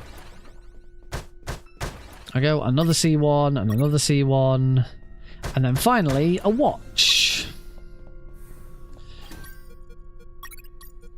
C2, C3, C4 with a timer. So put the C4 with the timer. Put the C4 with the timer on onto the gas tank there. Head into the room marked X. Here we find everyone. We say something about gods. Oh, we've got to take Colonel Harris with us. Doctor. And now we have the guard rush. Where on well, there is a way of getting past all of these guards on easy difficulty without having to take them all out. But we actually don't do it in a speedrun anymore. We used to do it in a speedrun, but we don't do it in a speedrun anymore because the only way of surviving it really, apart from dumb luck, is to get loads and loads of health packs throughout the run, and you spend more time getting health packs throughout the run than you do saving time with them in this section. It's going to head up to the roof. We need to get some items before we do. I just get the best line in the game. Oh, don't need any more of them. There's a couple of rockets in there. We're going to need some bullets. That's probably enough. And grenades, I already have max grenades. I always have max grenades at this point. Let's grab the Colonel, and we're going to head upstairs. Now, because I've got 4 health packs This is actually bad. You should go into this fight with 0 health packs, ideally, or 1 health pack, ideally, because General X is going to start stealing my items. So you'll notice that there are items appearing on the screen. He's currently invisible. He's got stealth camo, and he's slowly stealing all of my items. And in the 3rd phase of this fight, we're actually gonna fight General X. And if we don't defeat him in one fell swoop, let's. Oh, I can't. I've got to change controller configs. This is not working for me. Can you blow up the boxes with your grenade? Yeah, not all rooms allow you to do it. All right, let's try this again. So yeah, during his fight, it'll be done in various phases. You do a bit of damage, and then he runs away. And if you don't manage to defeat him in one phase, and you've got a health pack in your inventory, he steals your health pack and uses it.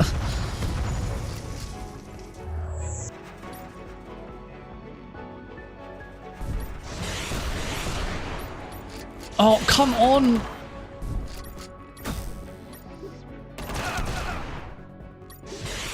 Oh, this fucking dead zones. I can't switch weapons quickly because I keep swapping to the wrong thing. Because these dead zones are appalling.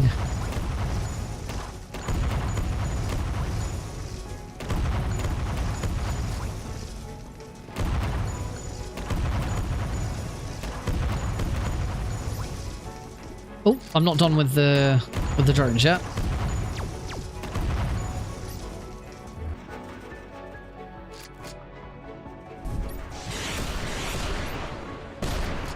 No, change to the weapon I want you to change to. Stop changing to my freaking handkerchief. Oh, I can't. Arrgh.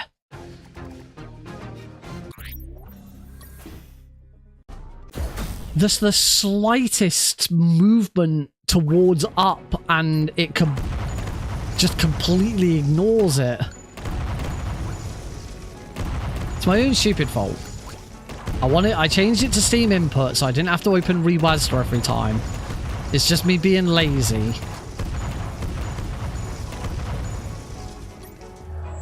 And it's completely screwed because this has to be done quite quickly.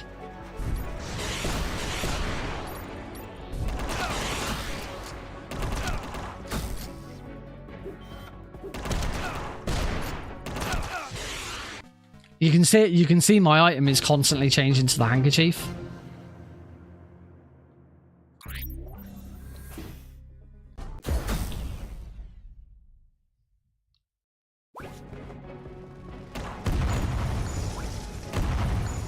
What I don't want to do is I don't want to have to open the menu and change it. I could have a look and see which keyboard buttons I assign them to and change it that way instead.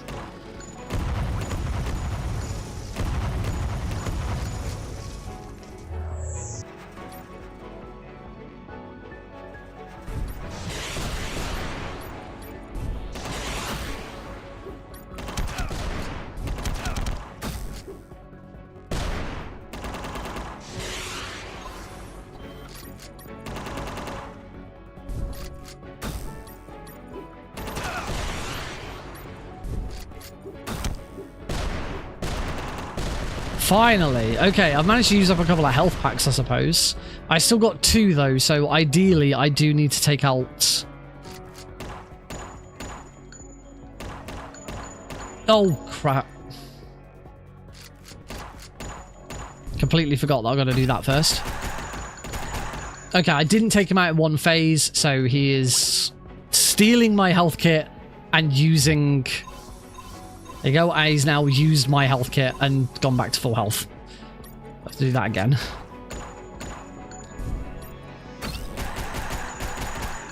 Oh. Okay, he only does... Oh no, he doesn't do it once. He does it for as many health kits as you have. Oh, God.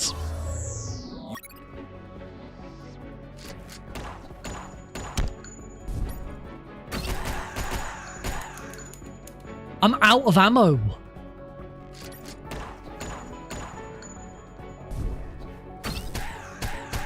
I've got to punch him because I've run out of ammo.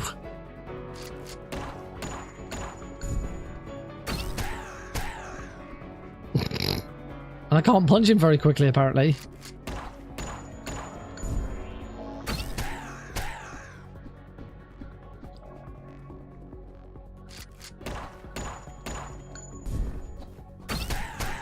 There we go. And time, finally. 24 minutes behind PB. That is how rusty I am at this run. 24 minutes behind PB. Maybe I should have started with any % easy and then moved up to hard.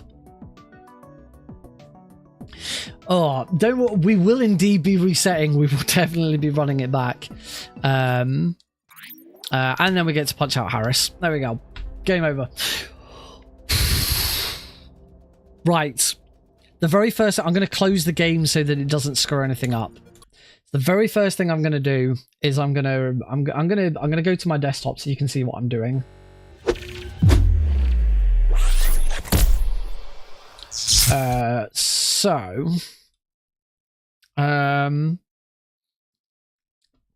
What I'm gonna do, I've got, I wonder if anyone else has had this. I've got a new problem where I believe it's Shift Tab. Yeah, Shift Tab is making my taskbar disappear, and I don't know why, and it's really annoying because in Visual Studio or Visual Studio? Visual Studio Code, Shift Tab is to, tab sends stuff forwards, tabbing it. Shift Tab is sending everything back. And every time it doesn't do it now, instead of Shift Tab now makes it's a normal keyboard. It's never done it before, but now, yeah, Shift Tab is making my taskbar disappear, which I've never wanted it to do before. Is there a way of disabling that? Because it's never done it. It's always worked fine. I need to change. I do need to change my hotkey. I do need to change my hotkey for going into this zoom function because it's my other keyboard settings. It's my mouse 3 and mouse 4. Probably via regedit. Yeah, it's for me, zooming in like this is mouse 3 and mouse 4. Unfortunately, that's also forwards and backwards on browsers and seemingly Windows settings as well. I really need to change the keyboard function for that. I don't know what I'm going to change it to, though. That's the only thing. What if I could change it? I've got a DPI first. I've got a like first person shooter DPI mouse. So like I have a crosshair button, which as soon as I hold it, the DPI, my mouse drops instantly. The idea being that in a first-person shooter, you go into aim, and then if you want to fine aim, hold that button. Disable specific Windows 11 shortcuts using PowerToys Keyboard Manager for a user-friendly experience by modifying the Windows registry for more advanced control. Cool. I will look into that at some point. Right. Anyway, here's what we're gonna do. So I'll zoom in so that you can follow me around. UnMetal, we are going to go to the controller settings. So I have an items to analog stick layout. I'm going to not use that layout. Where's just like default layout? Oh, actually, no. I believe X extended buttons. I believe actually the thing to do is to just not use, because this has also already has native controllers settings. So I think the thing to do is just to disable Steam input. There we go. And now I can open up WASD. PowerToys Keyboard Manager. Let's have a look at this. Ooh, I've never heard of this. Let's have a look.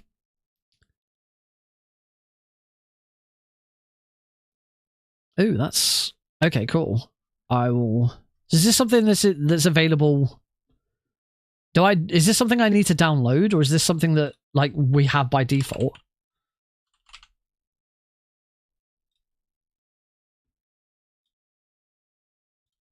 Oh, okay. I can just apparently I can just install it.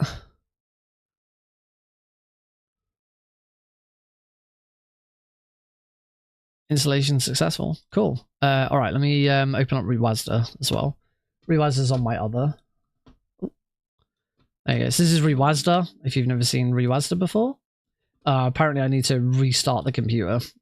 This is Rewazda, which is a very comprehensive remapping tool. It does more than Steam Input does. And then I already have an UnMetal profile. Or I did have an UnMetal profile.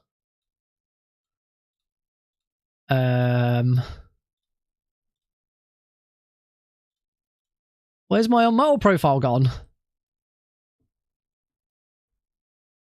It's my UnMetal profile's not here. What? Oh, Christ. Why is it got... Why is it gone?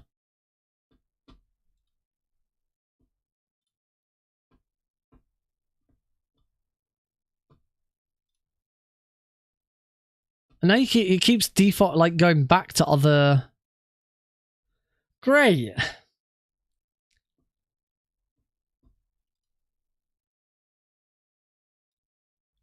Wait for file location.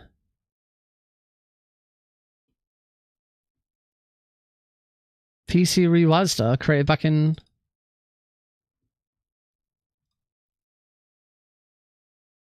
I've imported it? No.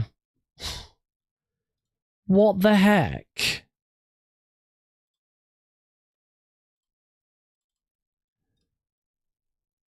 It's just, yeah, it's just gone.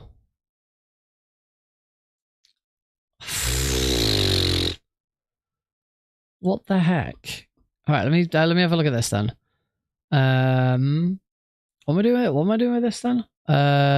Keyboard manager. Open settings. Enable keyboard manager. Remap a shortcut. Select the shortcut you want to change. Shortcut. And then add a key. So physical shortcut. Keys pressed. Shift tab. Okay. Mapped to... Oh, wait, no. Select the shortcut you want to change and the key or shortcut you want it to invoke. I don't want it to... I don't want it to do anything. Can I just say okay? So the shortcut could not...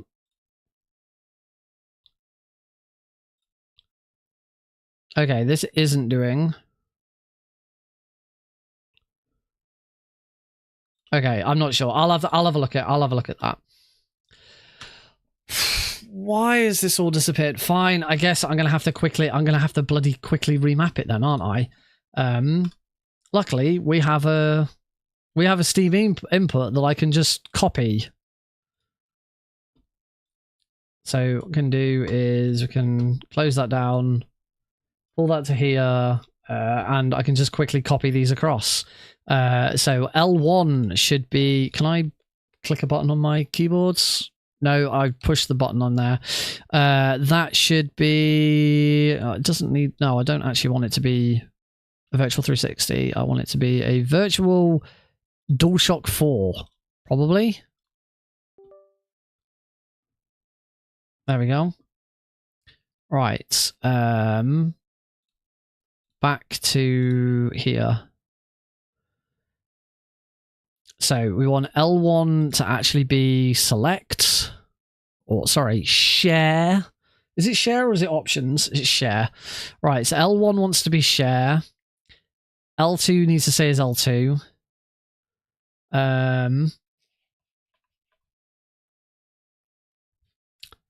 Select stays as select. Left trackpads. I don't actually use the trackpads in this.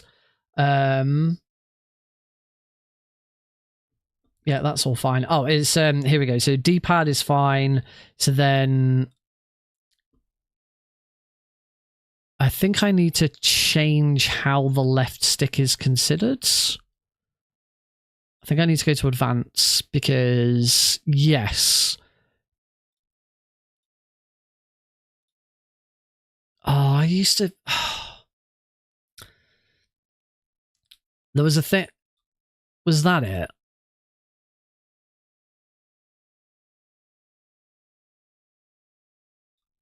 I can't remember what I did with this. I'm going to go back to default. I'm just going to leave it as this, but it should be... I'm pretty sure it should be that.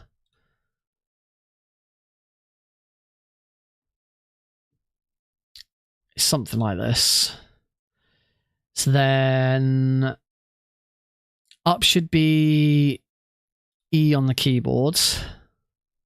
No, I only want to see... No, turn these off. I only want to see keyboard, please. So... That should be E. Down should be B.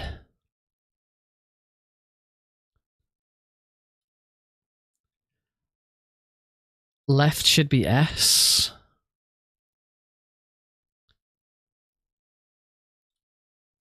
And right should be Q. And then click should be O. And then on the right stick, up should be M.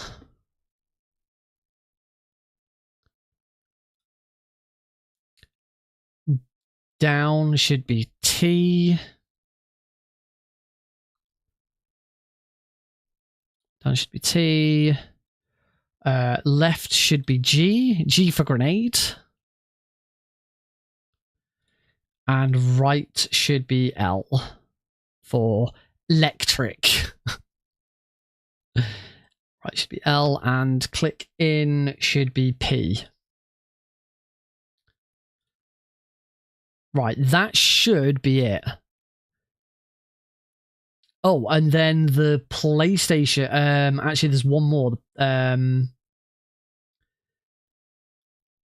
The PlayStation button. If I go back here, no, that's not it. I think it should be H for health. Pretty sure it should be H for health. Right, apply to slot 1. And bloody okay, it's saved. Right, why the hell that has not retained, I do not know. Disable Steam input. Play UnMetal. Let's see what happens now.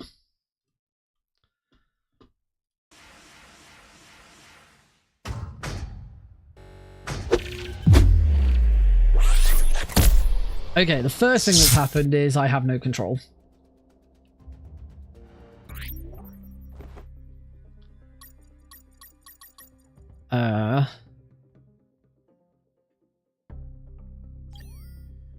Certain things work, certain things don't. It was H for health.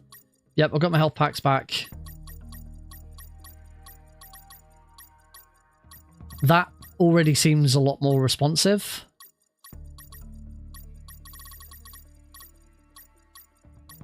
Maybe a bit... Oh, I can still switch between them very quickly. There is a way of changing that setting. But for some reason...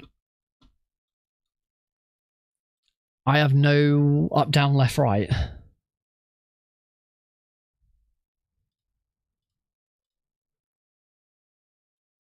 I don't think I need... I'm pretty sure these are already set to up, down, left, right, so I shouldn't need to change them.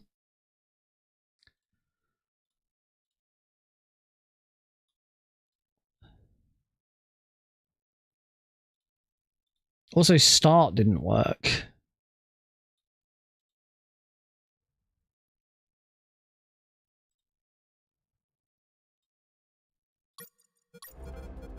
It's going to restart it again.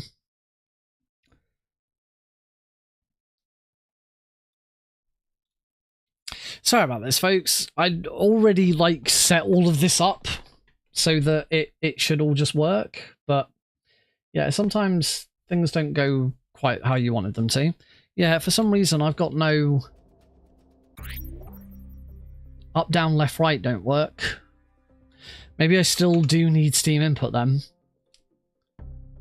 So let's so I'm just going to enable Steam input, but go to controller settings and just use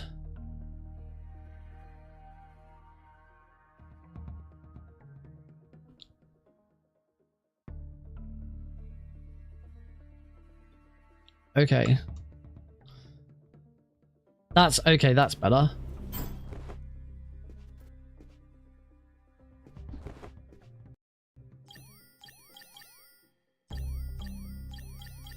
Oh. It wasn't wide. It wasn't.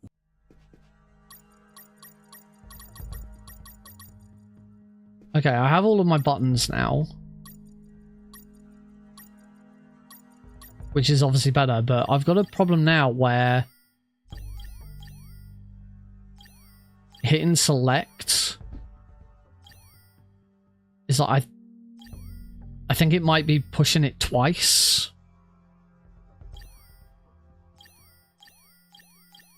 I don't know if you can't really see it like flicking up quickly.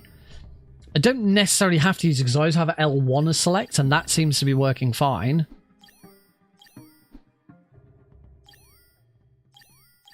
But it seems to be hitting select twice, which is a bit weird. Oh, the left trackpad is also assigned to select in this, so I might just have to remove that. It's going to change it to this layout. Right, edit layout.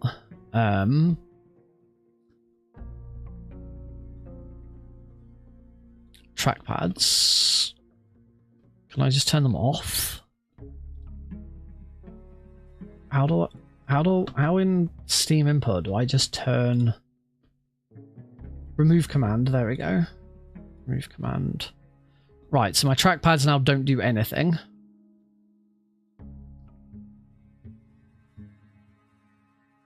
And hopefully everything else is set correctly.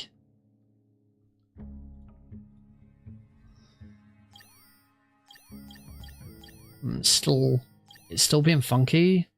Still pushing both. It wasn't wide. I wonder if that's because I like did something in here where I don't know. I don't know why this is doing it. I'm gonna change this to specifically say options. I wonder if that's it. Also wonder if it's because no, hide physical controllers connected. Sorry about this, folks. I will actually like play a game again soon once I've figured all this shit out. Oh, okay. Now I've changed it so that select to start, which is not what I want. I don't want options. I want share. There we go.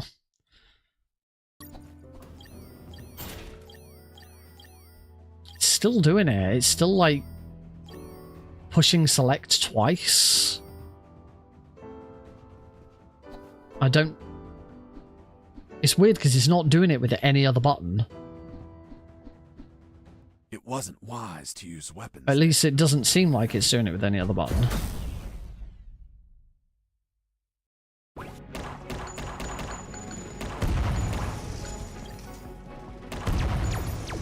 Okay. The only other thing I need to do is I just need to sort out the dead zones on the controller, because it's which luckily that one's pretty simple. I'll show you. I will change back to my so you can see. So for both, I don't think I set this to. I didn't set this to 8. 8 direction. I think that might just be it. I think I just needed to change that to 8 directions. Let's find out. There we go. That's better.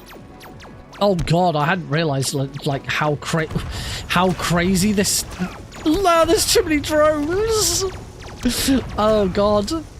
Okay, I've sorted it. It is. Hopefully, it's fixed.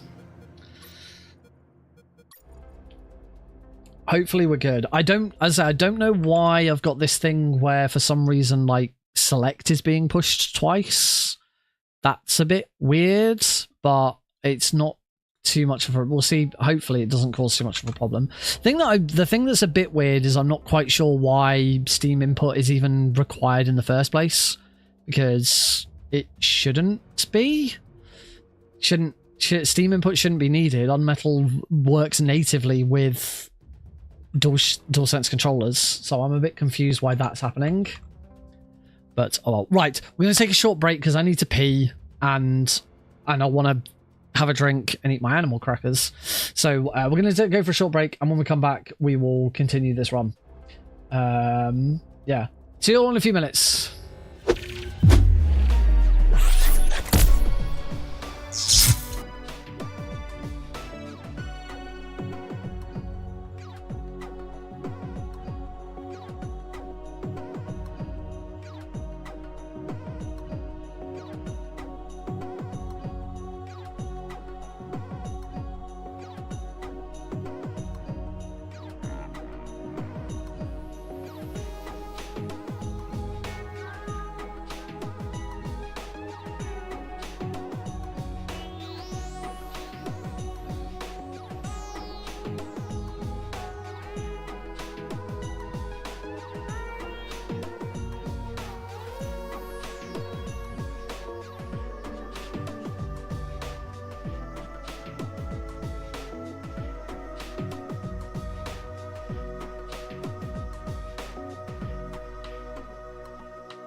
Alrighty folks, welcome back to Tuesday night speedrunning here on the Kelpie stream. We've just had our first D-Rust rerun of UnMetal 90% hard. I was 20 minutes behind PB, so hopefully with my controller now fixed as well, we can get a bit of an improvement on that. So let's do this. Thank you Deagle for checking that Copilot thinks the shift tab mechanic is not default in Windows, so I don't know what the heck my computer has decided to do where now shift tab hides the taskbar and doesn't do anything else correct. I must have accidentally set it to do something at some point. I don't know, it's weird. All right. So I've rebooted the game. As always, I just need to load chapter 4 to make sure that I've to load my go away to load my. Oh, it could be something to do with Steam. I hadn't thought about that. Okay, and whatever my issue with the select button was, seems to have gone. So it's just it needed to restart. Whilst I'm here, I'm just going to do a quick practice of the minefield again. Doesn't matter I got hit by dogs because I can just load that save.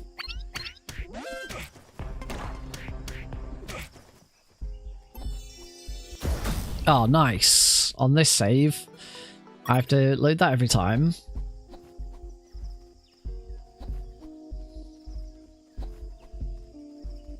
Cool. Shouldn't really need to practice this last one because this one is dead simple. It's walk right up to the tree and do that. Cool. All right, let's give this another go then. So I know what I'm doing now. I need to make sure that I don't keep my hands under the... I don't keep my hands under the desk. I like to have my hands and my controller under the desk because it's nice and comfy. Problem with that is that I need access to my keyboard. So I have... actually, let me reload that save and I'll... you can start to get an idea of what I'm talking about with all of my items. So, as you can see with these, every single item can be assigned to a keyboard button. So I have things like the floating platform on Q, the anti-thermal suit on S, the empty potty on E. Those are all assigned to my left analog stick. So all of my movement in the game is done with the D-pad. I have those items assigned to my left analog stick. The H for first aid kit, that is assigned to the PlayStation button. And then weapons, so P for pistol, I believe that's click in with the right analog stick. O for shortcut. O is slingshot. I think that's actually left click in on the left stick. T for the handkerchief, that's down on the right stick. But then in addition to that, I have the number keys. This isn't actually a very good load for it, so let me load like chapter 7. This is probably a better example. Start. Sharp snake. So here you can see I've got even more weapons here for the right analog stick. This still isn't a good example. Well, we've still got the rusty wire, which is on 1. We've got the key, which is on 9. So basically, every item that I like use once or twice is a number key on my keyboard, so that I go through and they're all in order. So I'll start off by pressing 1 and then I'll press 2 and then I'll press it, and that's how I should remember it all. Yeah, as I say, this is D-Rust. It's going to take a little bit of time to get back into it. I'm definitely, just knowing how that run went and how much practice I think I'm going to need, every single stream up until Prevent-A-Thon is going to be UnMetal. And then at the end of the stream, we'll have a chat about sort of what I'm going to be doing next. I post it. If you haven't already read it, if you want to go read it whilst I'm doing this run, go ahead. But on my Discord server, in the speedrun channel, I did a bit of a post today about sort of what's going on with me and speedrunning and stuff like that. Mainly because like I've had some big events and stuff out of the way. So kind of deciding what I want to do next. So if you get a chance, if you're in the Discord server, go check that thread out. Yeah, we'll have a bit of a chat about it after this run. So let's do this. 3, 2, 1, go! Let's see if we can do a little bit better than 20 minutes off.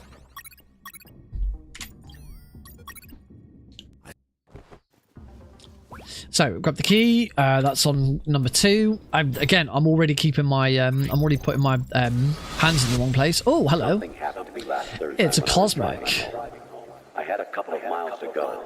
I looked up and saw a glowing orange object in the sky to the east.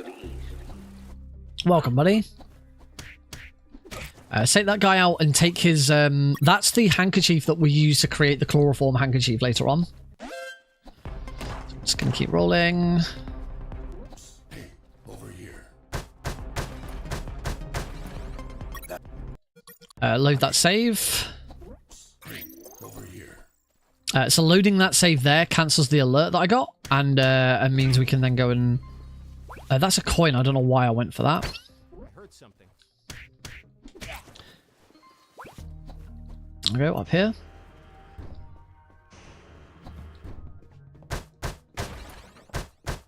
We need 2 of these circuits. Again, I'm going to play the safe on hard difficulty. You really should just play it. You really should just play it safe anyway. Those circuits are on key 3 on my keyboard, so immediately swap to those. Then as soon as we pick up the radio there, I then instantly combine them because it cancels out a bit of dialogue. If you do that there, though, it is worth noting on the Vita version, which is essentially patch 1 of this game, that will actually softlock the game.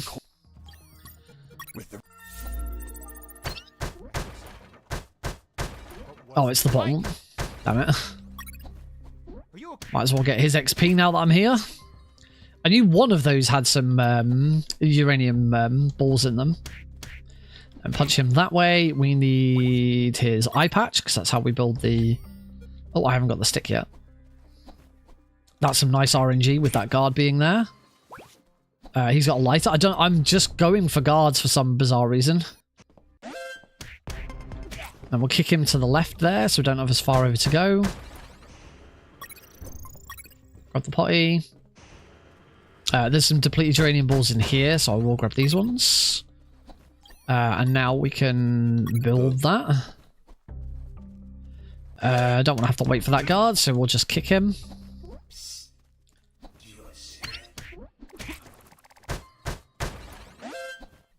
There we go. I didn't get those depleted uranium balls. Oh, depleted uranium balls last time. There's 3 in there. That's why I didn't have enough depleted uranium balls for grenade guy. I forgot those. It's water, sir.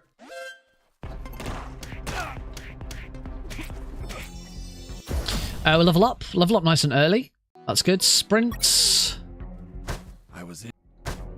And we take all of these. There we go, because we need both of those. Then we're going to get a save there. Oh, that allows me to heal. And into grenade guy with plenty of depleted uranium balls this time. So should not have the problems I had last time.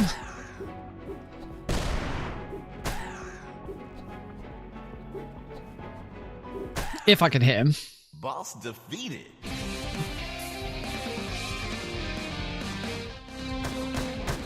There we go. We'll grab some more. You may notice that there are quite a few times throughout the run where I'll grab an item, or I'll punch an item out, but I won't collect it. I'll leave it and then come back for it. And that's because when an item pops out, it has like a 1.5 second delay before you can pick it up. So that's why sometimes we just there'll be a couple of times where I know I'm going to come back in a direction. Chapter 3 is a really good example of it. I'm going to come back in a direction I've already come from, so I'll like pop an item out and then leave it and then pick it up later. Grab the severed hand. Severed hand shows that the sewer is really horrible. We have to roll here because there is an enemy on screen. That's Shredder. Right, and now we fight Sergeant Roscoe.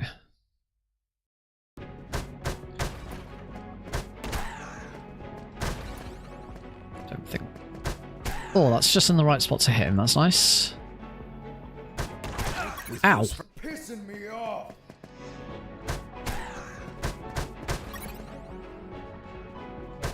Damn you. Boss defeated. That fight's a really nice time to get some health packs. And we start healing up now so that we get back to full health, ready for dog skip. There is a save scum that we're gonna do.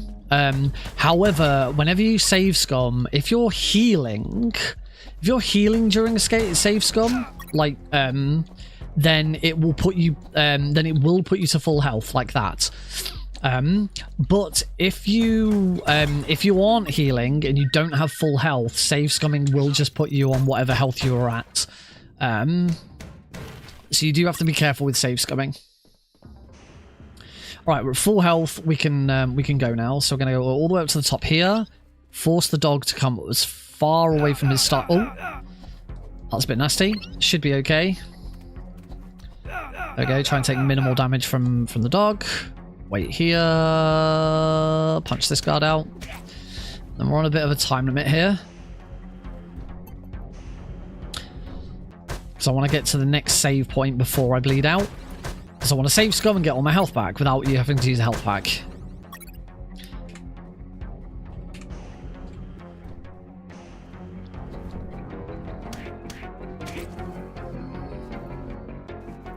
Oh, I haven't took. Oh, I'm gonna have to heal because I haven't spoken to Robert.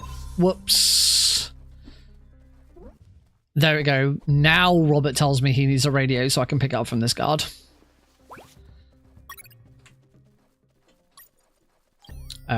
Combine those.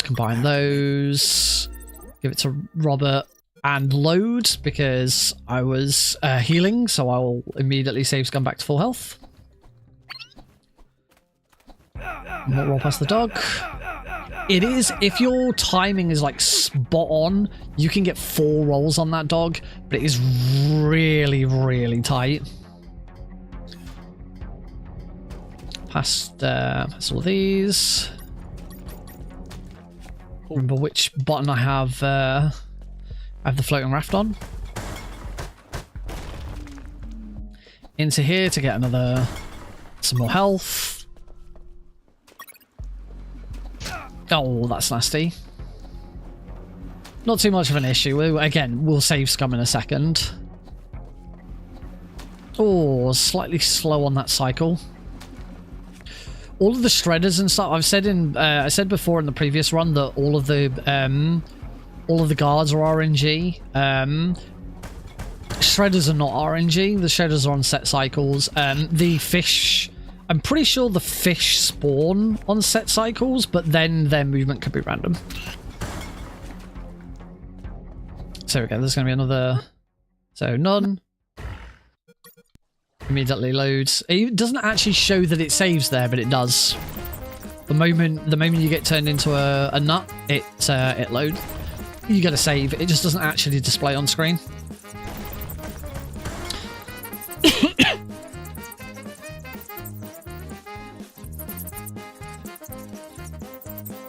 Bum bum.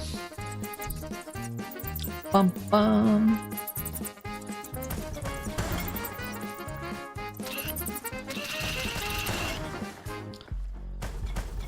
Let's grab another one of these. We need the plastic drum to create the flamethrower. We also need that fuel. I'm going to grab 1 health pack. I don't think I need all of them. We're going into chapter 3 next, where we get a free refill of all of them.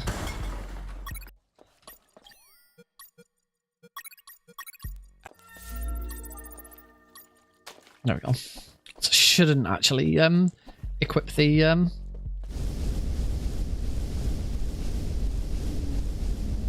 Oh. Right, onto this section.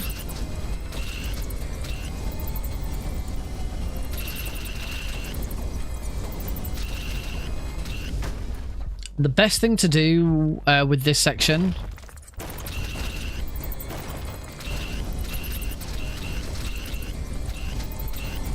is to take out all of the squirrels in the first room, because then it sets you up quite nicely to get the rest of the room done. Just fire one back behind me. As you can see, I'm not really having to stop and hit the squirrels too much. I am having to be careful with how quickly I fire because, as I say, if that red meter above Jesse gets to full, it explodes and you die. You don't want that.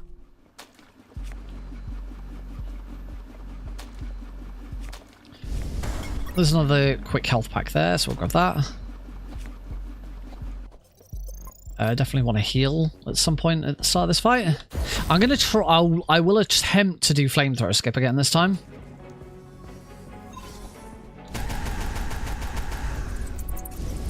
Healing there at the start isn't too bad because it can mean that we can get more damage on Sewer Junk before he goes into phase 2. Because he'll now appear here. 6. So for flamethrower skip, what we want to... Oh, ow. I'm trapped. For flamethrower skip, basically what we're going to do is we're going to get Sewer Junk down to like the absolute minimum health he can be before the flamethrower explosion triggers, which I believe is the health he's on right now. And now what I want to do is I want to finish him off now. There we go, flamethrower skip!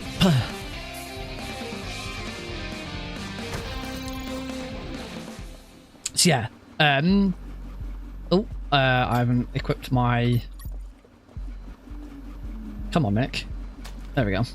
So flamethrower, the way flamethrower skip works is...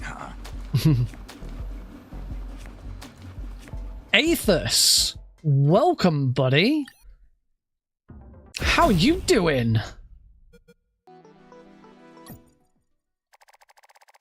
So yeah, flamethrower skip. There is a specific threshold on Sewer Junk's health. Once he goes beyond that threshold, he will automatically. Once he goes beyond that threshold, I'm not gonna take that potty this time. That's when you get the trigger for the asking whether you want the thingy to break. Yeah, you know what I'm saying. The flamethrower to break or explode. So what we do is we get him down to the absolute minimum health he can be before that triggers. So like one more tick of health, and it would trigger the flamethrower question. And then during the very next phase of the fight, make sure we kill him. It is it's a very tight window. You got to make sure you got enough health so you can tank all of his damage as well. Yeah, that was really good. I was quite pleased with that. Should be able to run up here and... Oh, okay. I don't get his XP. That's fine. Oh, bullets are the... You know, I did say a minute ago about the fact that...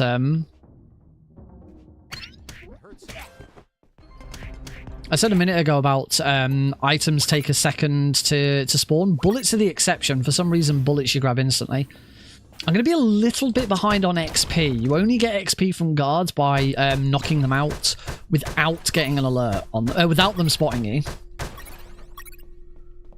So I will be a little bit behind on XP this run.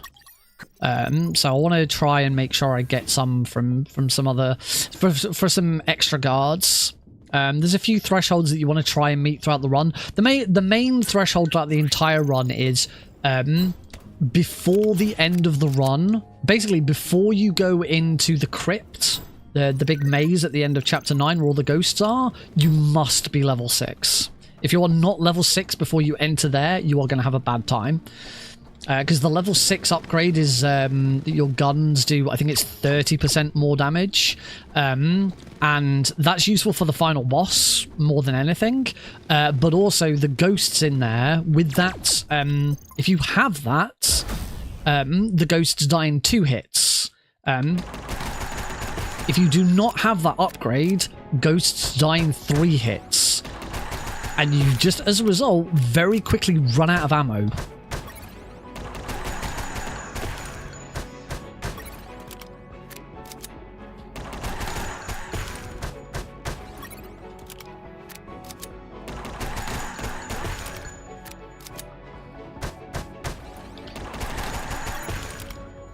should be done here. Cool, pretty reasonably good.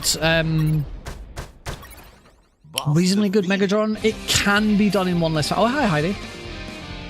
Oh, thanks, Aethys. Oh, speaking of the family, here she is, or at least here's one of them. So here's the example I was talking about earlier where I say that I will get items to pop out and then I'll grab them on the way back because they're not necessary to grab there and then, and I'm going to be heading back anyway. Should I push 7 there? Heidi has a question. Go on, Heidi, what's your question?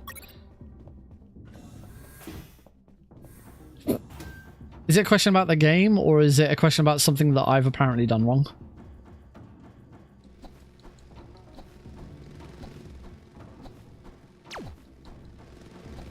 Oh, why have I come home with a jar of taco sauce and a bottle of Irish cream?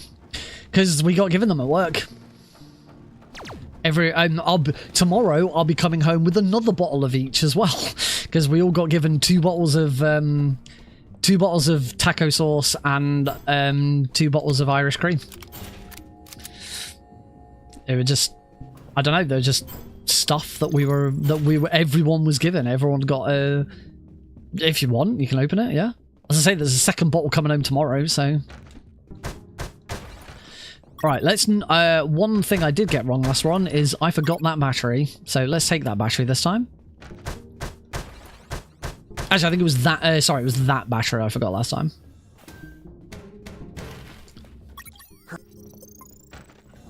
Considering you've just been out with the... out with the band, and you wouldn't have been able to drink because you had to drive, so yeah, go for it. Because I'm running it in Prevent-A-Thon. Do you not listen to anything I ever say? Also, yeah, have a look at the stream title.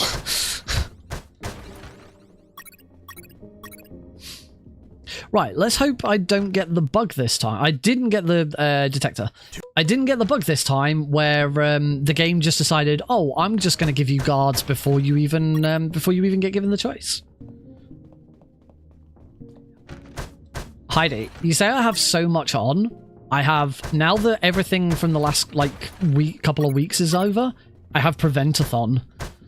And that's it. That's the only thing I am scheduled... Well, that and my hotfix show, obviously.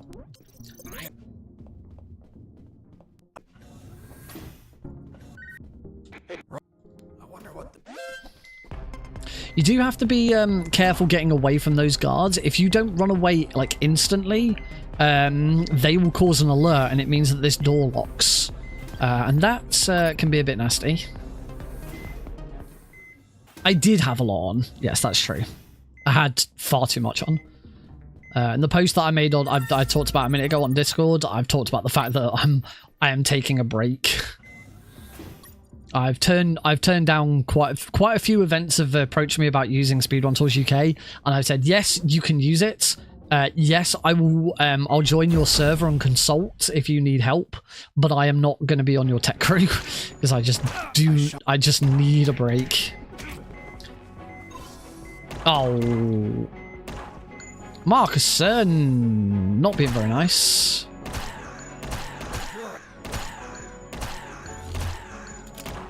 Needs to reload, so I'm going to do that around the corner. Oh, but he's right near the exit, which is really nice because we've got to drag him with us. The only problem I've got is I did pick him up. He was right in between those other guards. Oh yeah, I forgot to get the card key. He was in between those other guards, so I was under the assumption that I was gonna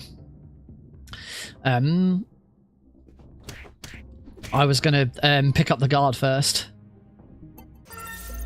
Alright, it looks like I could do with a little bit... there's an XP threshold here. It's really handy to be level 4 before we go through the minefield. So I'm going to just go out of my way just slightly. Because I think I'm going to get XP from one guard in the next room. Yeah. Doesn't matter that I'm being attacked by dogs because I can load. So this guy, I'll get his XP. Gonna use the potty just to be on relative. I mean, you'll see the whole game, but you won't understand what's going on. You won't get any of the jokes or anything like that. It's a good job I used the potty. So as far as like the story and the jokes are the main reason to play this. As far as that's all sort of concerned, yes. But you will see the whole game. Okay, I only needed the potty once this time, so that's better than last time.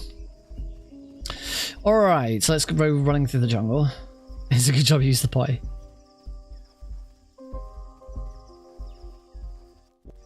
If you are watching this on YouTube, because YouTube has a description, I have put some affiliate links to purchase the game on Steam. Although I think they might only work in the United Kingdom. Loaded.com is a bit weird. Yes. If you do want to grab this game on Steam, and you're watching on YouTube, there are some links in the description to grab them from loaded.com. Loaded.com is a fantastic website that I've used for years. And then someone said, Nick, have you got an affiliate link for it? I was like, no, I don't. Maybe I should have a look into that. So I did. So now I have affiliate links for loaded.com. It used to be called CD Keys, if anyone's confused. But earlier this year, in fact, it was only like a month or two ago, they decided to change their name from CD Keys to loaded.com. So yes, you can get yourself. No, damn it! I went the wrong way again. Get yourself UnMetal, nice and cheap. I think it's less than £3. I think from Loaded. And yeah, of course, if you do and you use my affiliate links, then I get called a good boy, something like that. Good boy. That's how it goes, right? Ow! Oh my god, Nick! It is. £3. £3 for this is just ridiculous. There is also a link to grab the UnDeluxe edition as well, which, if I recall correctly, the UnDeluxe edition just includes the soundtrack as well. I don't think there's anything else that the UnDeluxe edition includes. Ow! Oh my, come on. I am doing so badly at remembering which way to go here. I'm also using up all of my health packs. It is cheaper than a cup of extortionate coffee. Yeah, why drink coffee when you could just play this instead? Also, coffee is gross, so no one should drink coffee. And I'm dead. Oh my god. Right. Try this again.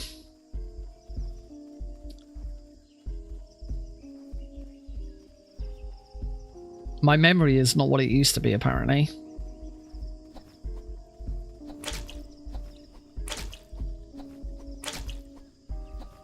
So down. Right. Then right. No! I'm just misremembering. I should probably explain what the heck's going on.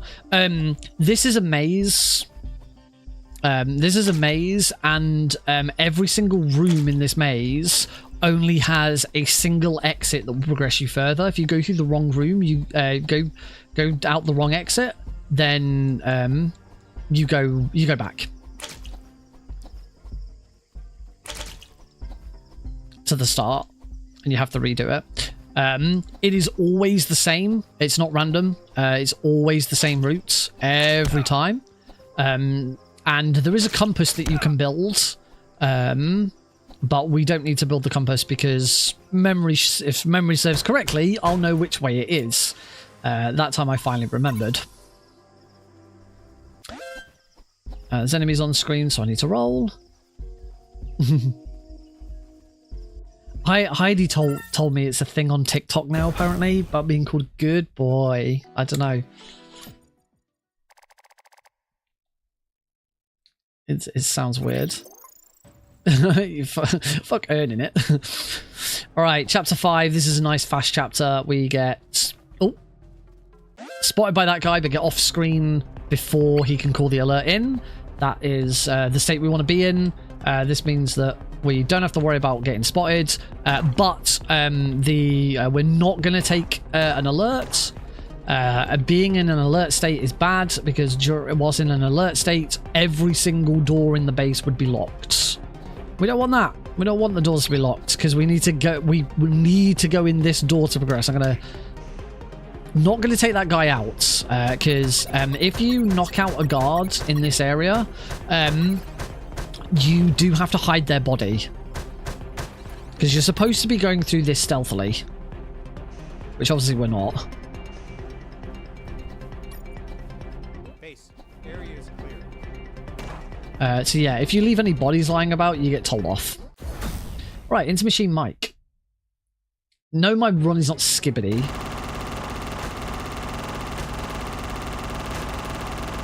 Hide as much as you want.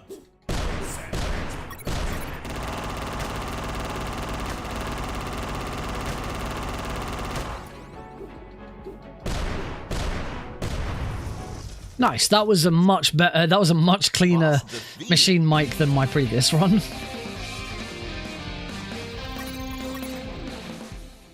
Right, and into splash mic. So let's see if I can remember the order of operations here. Just want to throw 2 grenades there. Blast, blast, blast.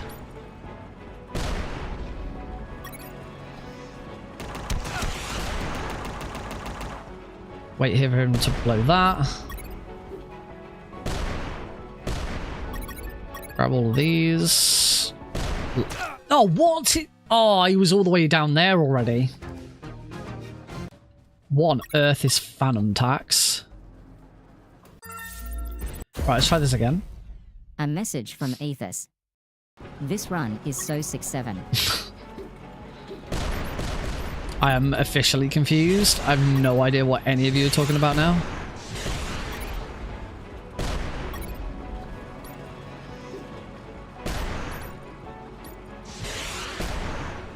I do still seem to be having a bit of issue with analog stick.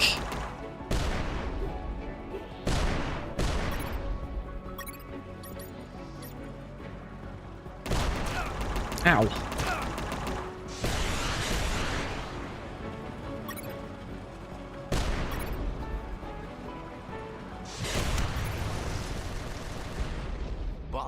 Okay, I've had worse. Oh yeah, Heidi did mention 6-7 to me as well. I don't know what. I don't watch TikTok. I'm not down and hip with the kids. TikTok won't let me stream to them, so I don't care about TikTok. Fuck. It is brain rot humor.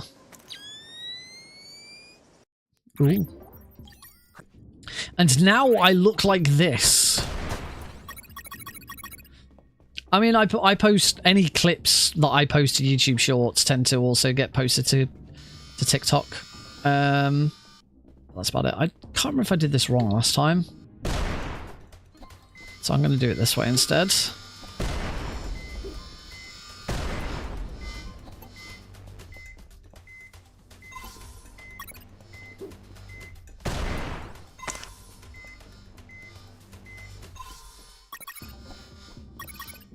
Yeah, I can't remember if that's better or worse. I don't know.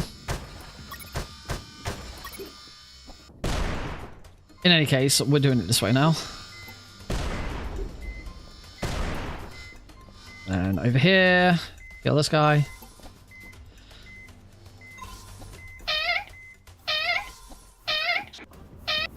Yes!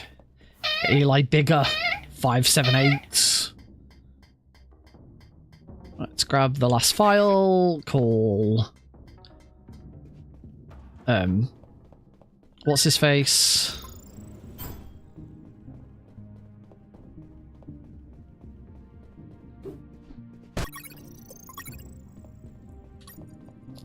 Harris, Colonel Harris, called Colonel Harris. Let him know that we found a file. And submarine time. Nice, cozy submarine vibes. Kept you waiting, huh? I can't read that. What's that number? What did that number say? 'Cause that's going to be a pretty big number.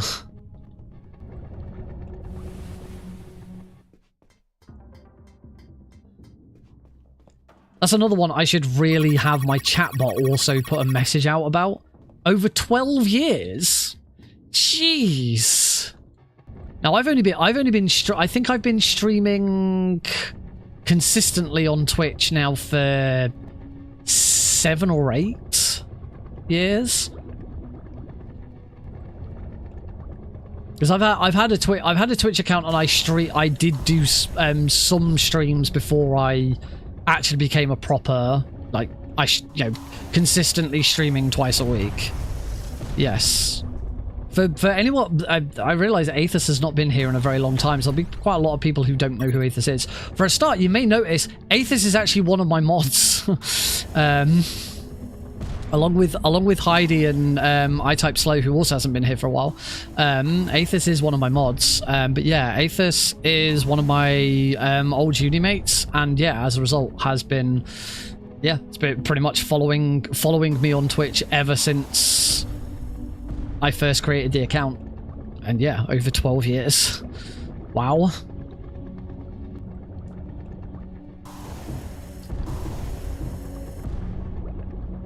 Yes, I think for me, as far as Twitch and streaming go, I kind of kept you waiting, huh?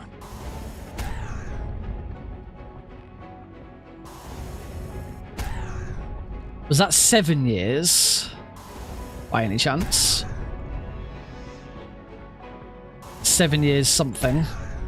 Again, I should because I can't really see that alert. I should definitely add a thing to my chatbot so that my chatbot also messages it in chat. Oh, 7. So yeah, Heidi is actually Heidi's follow age is actually a better indication of how long I've been, because Heidi started following me when I actually started streaming properly. So yeah, Heidi is a good... Aethys is a good indication of how long I've had a Twitch account. Heidi is a good indication of how long I've been consistently streaming twice a week. So yeah. It's crazy to think. I've been doing this twice a week. Obviously not every single week. Well, I don't do it every time. I do miss a few, and I go on holiday and stuff like that. But yeah, I've been doing this for nearly 8 years. It is a very good indication of how old I am. Yeah. It's still, to me, this is still kind of crazy that I'm still doing this, because, and Heidi will attest to this, I have a very bad history of not following through shit. There's so much stuff where I will do something and then I'll be like, I can't be asked to do this anymore, so I won't do it. It happens all the time, but for some reason there's just something about Twitch and speedrunning, and Speedrun Tours UK, I think is I can put that down to as well, where I have stuck to it and kept you waiting, huh? Yeah, it's been good. These guards are not in a very nice spot, so I'm not going to get any XP off them two, so that's not great. I'll wait for these two, because these two are going to do... This is the patrol that we like here. So we can just take him, knock him out. At least I get their XP. I'm not too far behind on XP, actually. As long as I'm level 6 before the very end of Chapter 9, we're fine.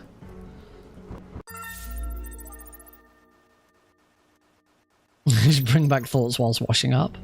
No. I do need to heal, so let's do that now. I think he's got a grenade on him. I did not need that grenade.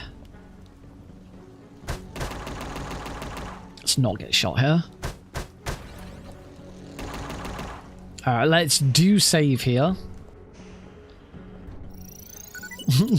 We've had a washing machine for like 15 years. I've never needed to.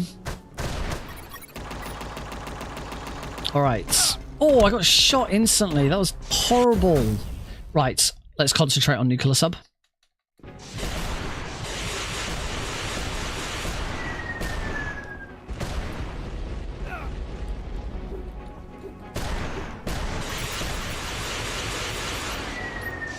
Okay, I'm...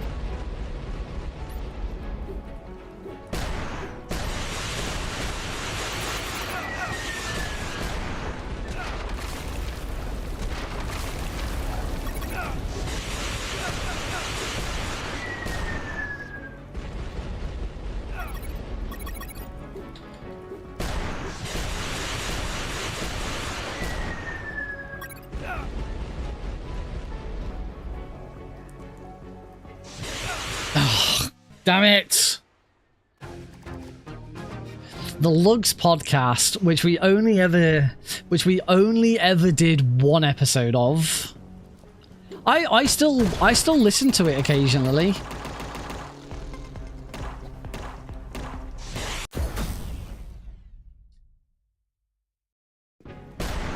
Oh, hey. Unfortunately, not today. This has been a massive derust.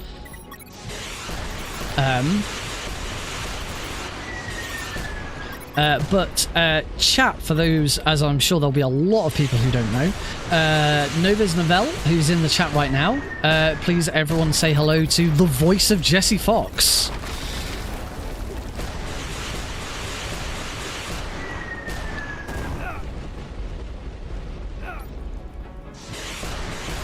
Okay, we got... Oh, that was just... I had exactly enough ammo there. That was alright. Boss defeated. Okay, two attempts at nuke sub is obviously better than the several attempts it took last go.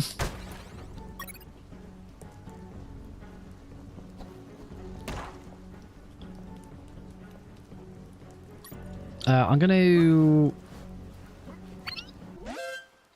Oh, okay. I was going to try and get his XP as well, but never mind. Right, so here we want to say we need gas, and then use the gas that I just got.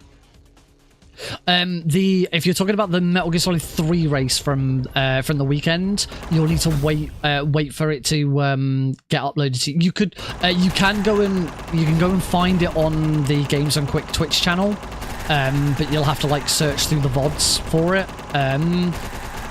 because Twitch is obviously not the best, but it is there and it is findable. Oh, that was not very good. As I checked the... Oh, don't tell me. Okay, cool. But yeah, your better option is probably just to wait for it to go onto YouTube. I'll post it on the Discord server when it does. Right, let's try Black Thunder. That was not great RNG with Black Thunder. This looks better. I'm getting the... Oh! The rivers are not being nice to me. Oh, I need to select that earlier.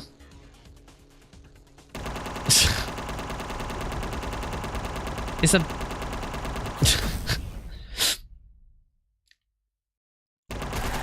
I'll say this now. It's worth noting that everything Raiden's wig says is a complete troll. Oh, I just clipped it. I've really got to like concentrate.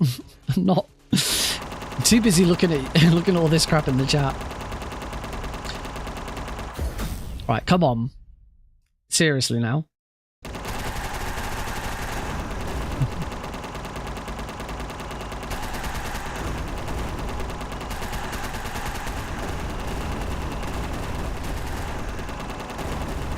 There we go, finally. I never said... No, I said the crap in the chat, not the crap... not the people in the crap... Oh, no, I can't even speak now. I meant Raiden's wig. I meant Raiden's wig. Oh, dear. Nah, just you, mate. It's not true. I don't hate anybody.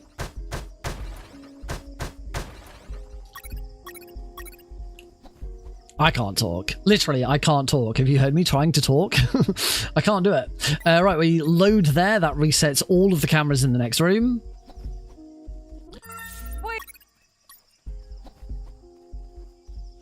I don't know. Why would I hate you? Oh, boom. Instead of... No, that might screw up my timing now. Instead of using the... instead of using the pliers, I did a potty save. And that is not going to screw me over. Nice. I am okay.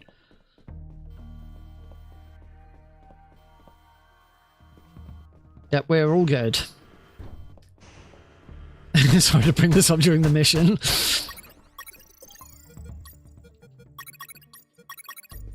Right, to create our scare guards.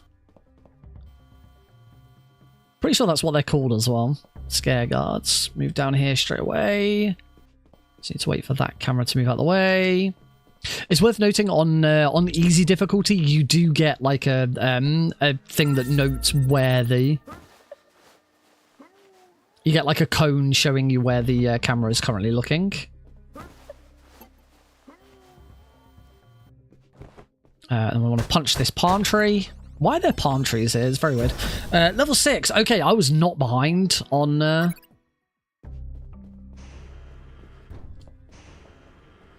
3, 4, 5, 6, 7, 8, 9, 10, 11. I only want to grab 11. I don't want to grab the full 12 because I'm going to get extra ones anyway. Right, this is another bit I screwed up completely before, so let's get through this nice and quick. Do.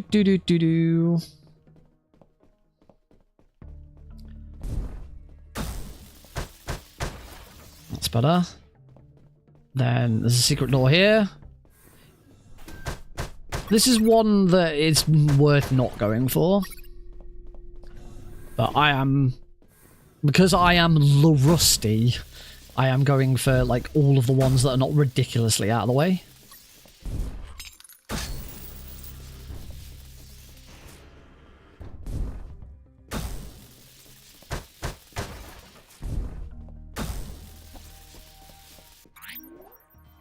Wait for that camera. We can... Oh! Grab the pizza.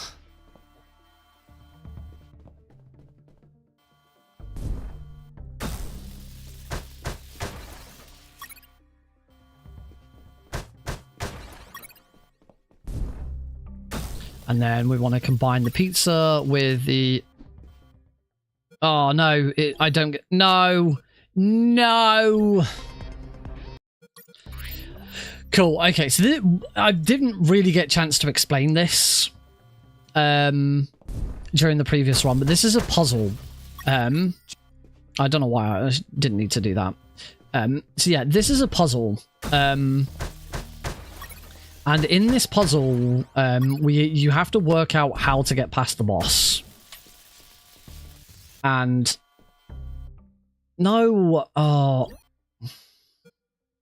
The pizza's not hot, because I've... messing up my timings for doing things.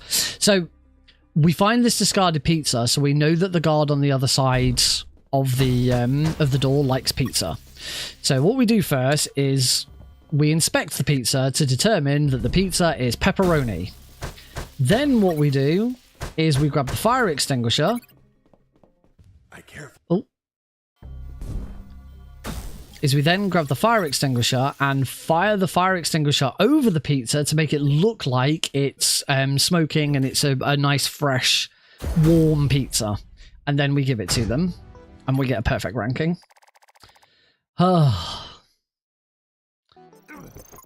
You just have to make sure that you do all of that at the right time, because otherwise you screw it up. So we cut the alarms wires. We don't take any alarms in here. We take Scandinavian guards. If anyone ever tells you otherwise, they are wrong. I'm still... The thing with my controller now that I'm getting is that the sensitivity, I'm like flicking it up and then it's like immediately flicking down again. Right, I don't need any more of them. Base, escaping prisoner. Get back up. Oh. Just gonna grab some more of them.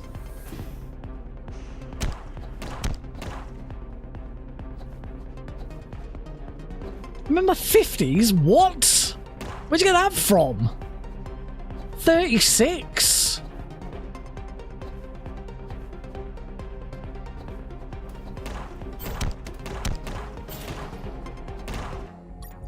In my 50s, how dare you?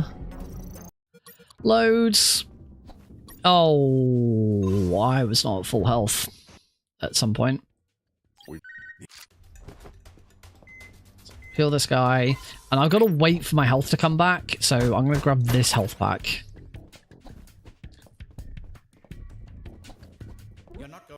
You're not going in there. Can I just load? No, if I load my potty. Right, so unfortunately, I've just got to wait for my health to come back because I can't enter this room on not enough health. My Wikipedia says I'm 56. I have a Wikipedia. Right, now we can go.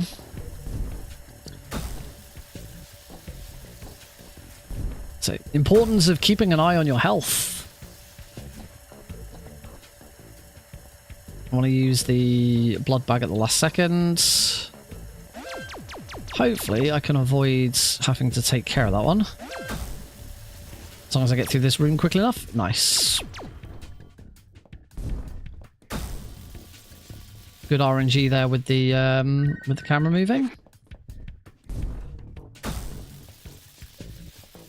Also, this is the best piece of music in the game.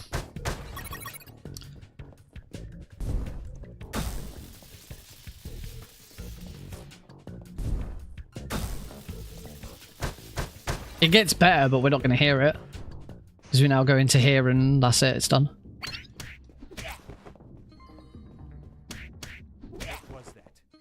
Mike! As long as I take him out before he calls an alert in, it's fine.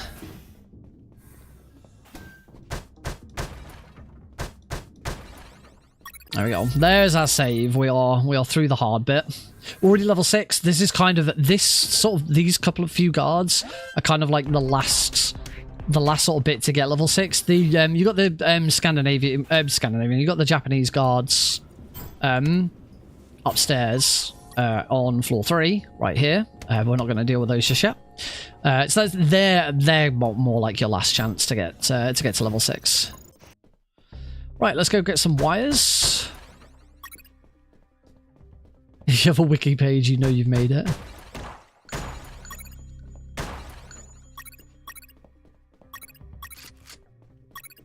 You see how I just walked through some of those metal clamps?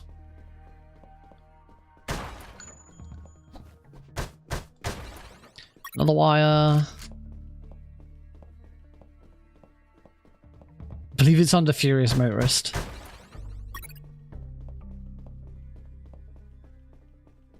Did discover recently that there's another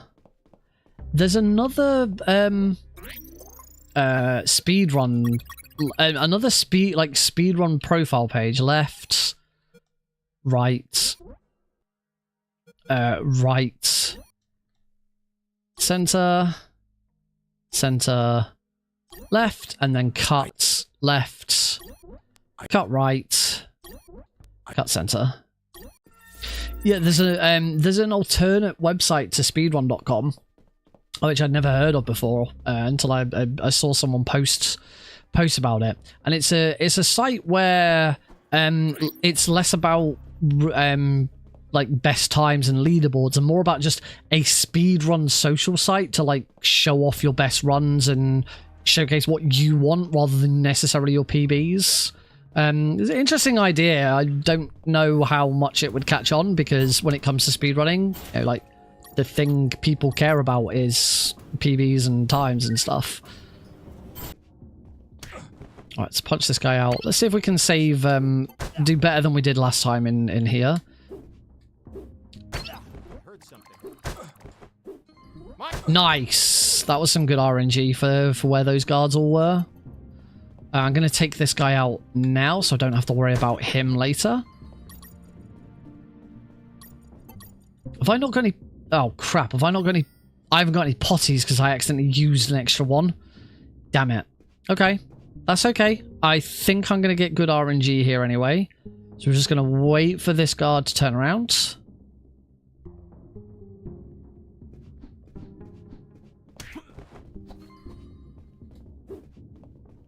I missed him. I'm gonna wait, and I'm gonna make sure I take this guard out. Oh, come on. There we go. Just so that he's not in the way later. And then safety save here, just to be on the safe side.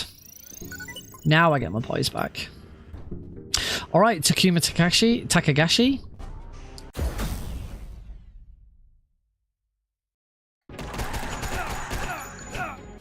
And okay, I'm still having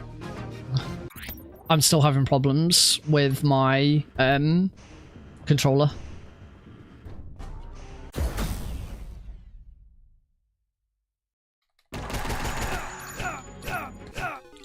Also, I've only got one rocket. I haven't got 2 rockets. I should have 2 rockets for this fight. Yeah, I'm like flicking. I'm flicking up to go to the rocket launcher, and as I'm flicking back down, it's as I'm letting go of that, it's immediately flicking down. I think there's a way of fixing that.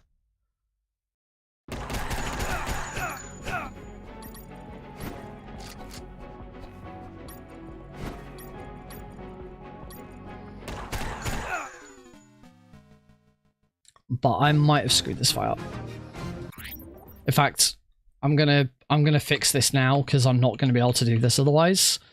So you just have to bear with me a second as I go open rewires. I know exactly. I used to have this problem. I know exactly what I do. There's a dead zone thing where you can make it so that it has to be the very outer edge of the controller that that it recognizes, and that's where I forgot. That's what I forgot to do.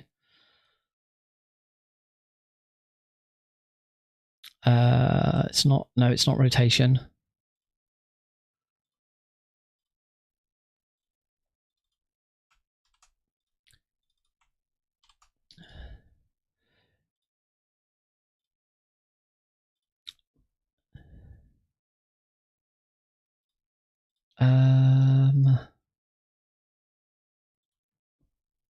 How do I make that bar bigger?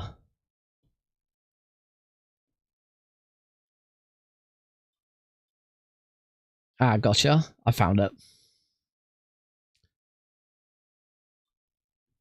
Right. So that's on the left stick. And then same again on the right stick. Let's move that. It's like there. Right, apply. Okay, hopefully now. There we go. It's not changing now. But yeah, this fight's going to be quite difficult because I've only got one...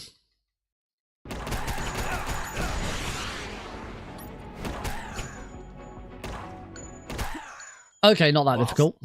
And there's the Heidi load. There you go, Heidi. You got your skip.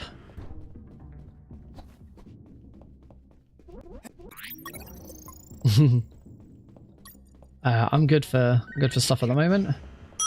Oh, I got a gold split on Get the Maze directions. Nice. Random gold split. Lovely.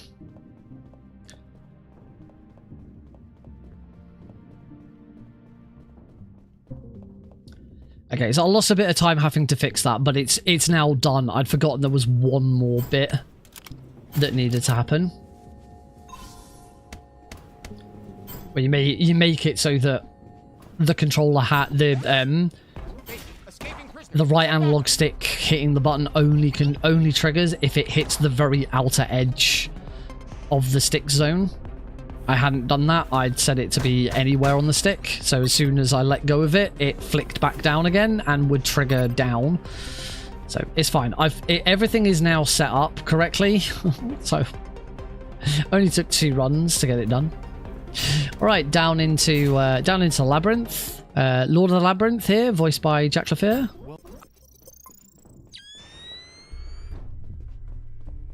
Let's go. See, were you? Hang on. Were you here when I explained how the skip was found? Before you go giving Heidi too much credit.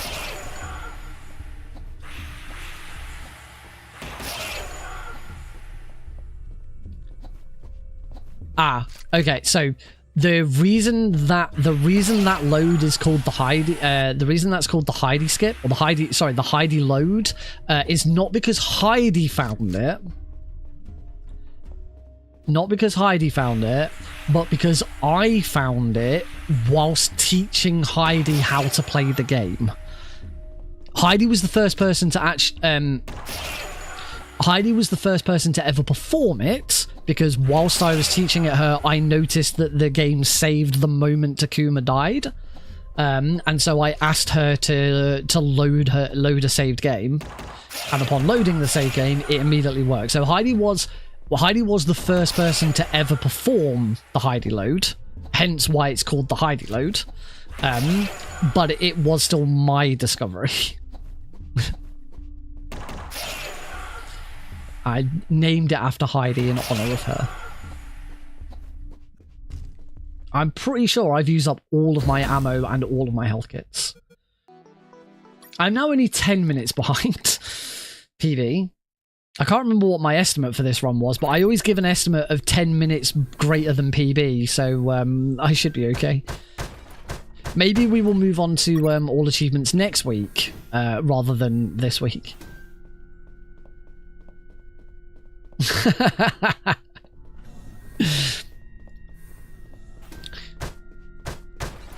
If we ever get divorced, I guess that's something that comes up in the legal proceedings. Does Heidi get to keep her skip? Or do I get to reclaim it?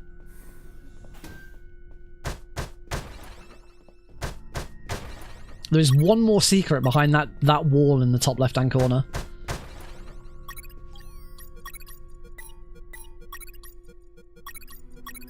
And I'll have you know that secret is there pretty much because of me. I pretty much requested that something got added to this. If you play the Vita version, I don't know why. If you play the Vita version of this or play very early patches of this, there is no secret behind that door, behind that wall. And I basically requested that a secret got added to this level because there isn't one. Originally there were no secrets. So there's no secrets. And there's no XP in this level. No, there are no guards you can take out without being spotted. So there's 0 XP for this level and 0 secrets, which means that by default, you get perfect rank on this level every time. So a perfect rank is completing a level. Wow, that General X had some cool music equipment. I forgot I turned on mute adult content because I wanted to see what it did and whether it saved any time in the speedrun. So we now don't get the that asshole General X line. It's the best line in the game and I've got it censored. I'm a horrible person.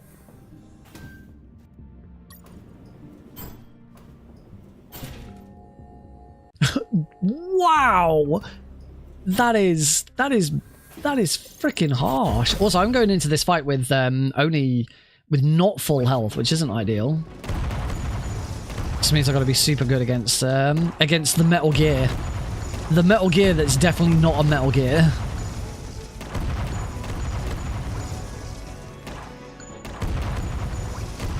It's just a big mech. It's not a Metal Gear.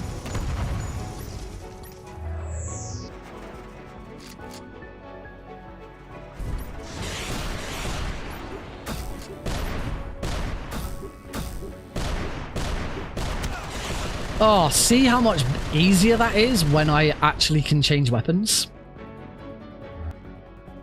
Oh, thanks, Ryan.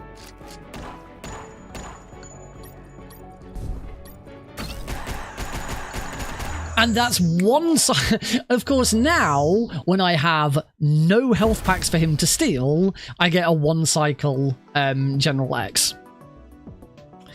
Time, 10 minutes, 33 seconds behind. Sub-hour, though.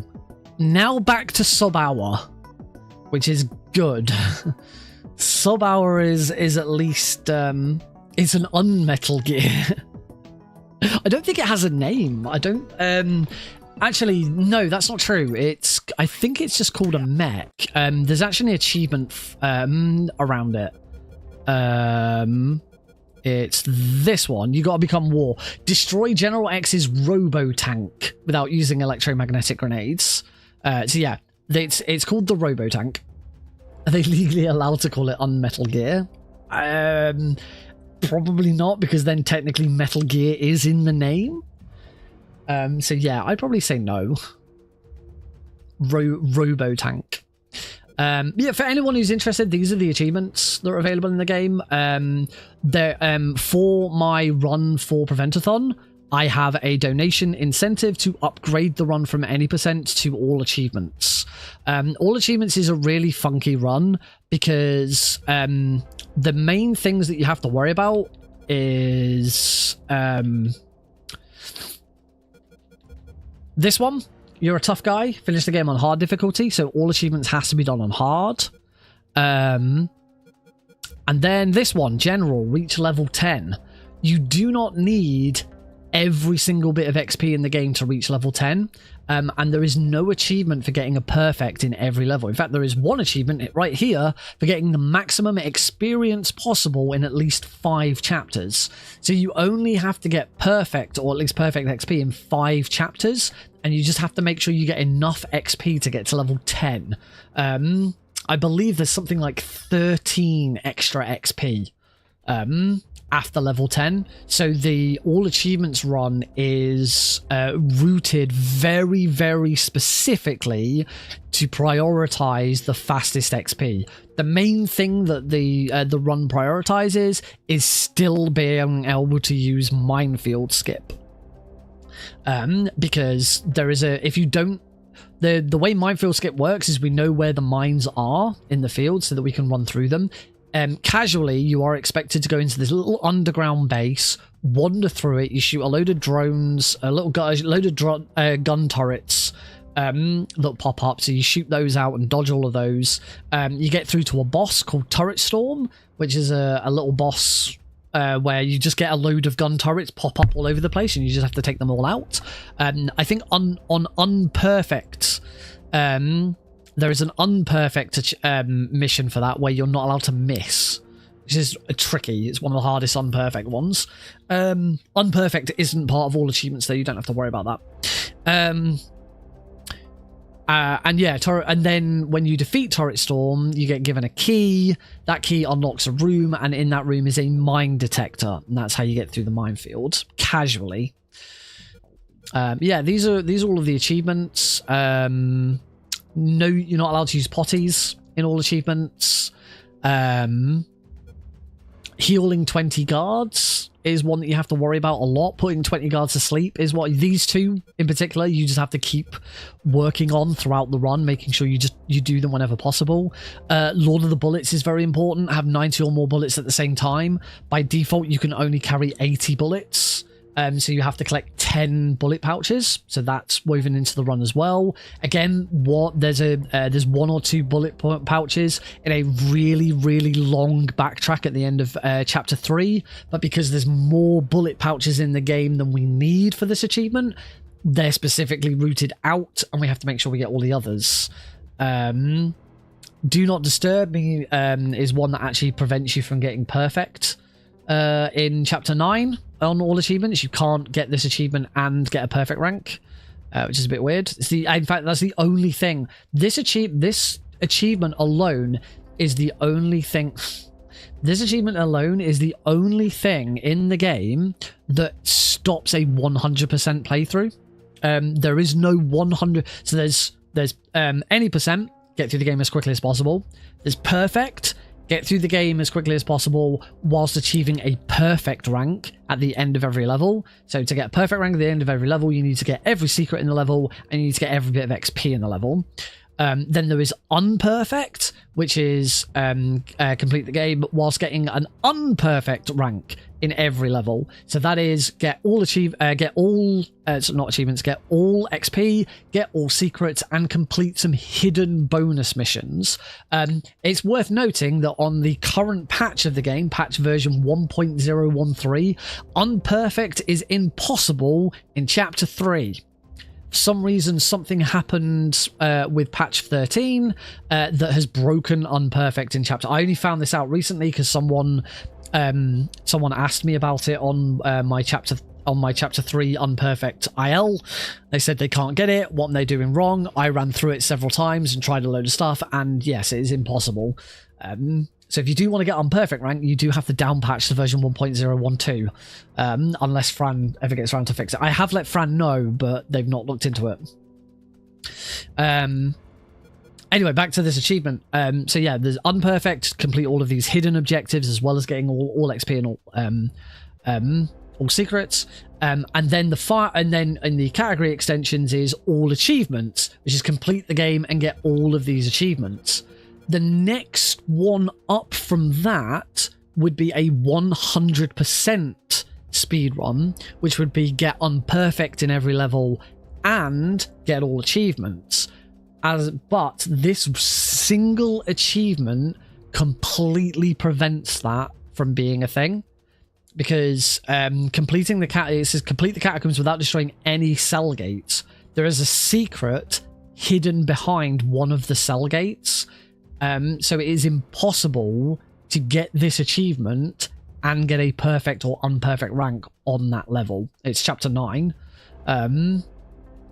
So yeah, this one achievement prevents the only way you could do a 100% speedrun is if you ran through the game as quickly as possible first. So basically do all of the really nasty, horrible achievements on an easy run, and then run through the whole game on hard for afterwards, which kind of doesn't work. It wouldn't be worth it. These are some of the things that we have to do in all achievements. Some of them are easy. Some of them are fucking nightmares. Like Cold as Ice, defeat sewer junk without damaging it with the flamethrower, which is fucking difficult as shit. It is the worst achievement in the game. Oh, defeat Takuma Takagashi without letting him heal himself. That's not too bad. Except in unperfect. In unperfect. Well, sorry, no, that's a pretty easy achievement to get because he died so quickly. The unperfect version of Takuma Takagashi is actually quite tricky because you have to defeat him without taking any damage. So it becomes one of the hardest fights in the game. Is Volgin hot? Heidi doesn't know who Volgin is. Heidi's also probably asleep. Nagi Blast talked about. Yeah, I think that's everything. Anyway, I could do another run. We'd eat into like after midnight, which I don't really want to do because I'm back in the office tomorrow. So we will hopefully get more chance to play this on Thursday. Unless if I do another run on Thursday and it goes really well, we'll look at going back to all achievements. Heidi autocorrects to Lana on my phone. That is not Heidi's real name. Heidi's real name is not Lana. Heidi's real name is also not Heidi. if you hadn't guessed. It really confused my parents.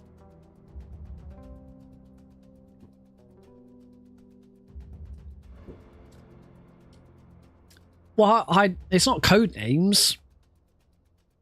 It's not code names. It's just Heidi Hi 300 is Heidi's online handle. In the same way that I think I'm probably correct in thinking your name is not Raiden's wig in real life. No, my real name is indeed. Well, no, my real name is not Nick.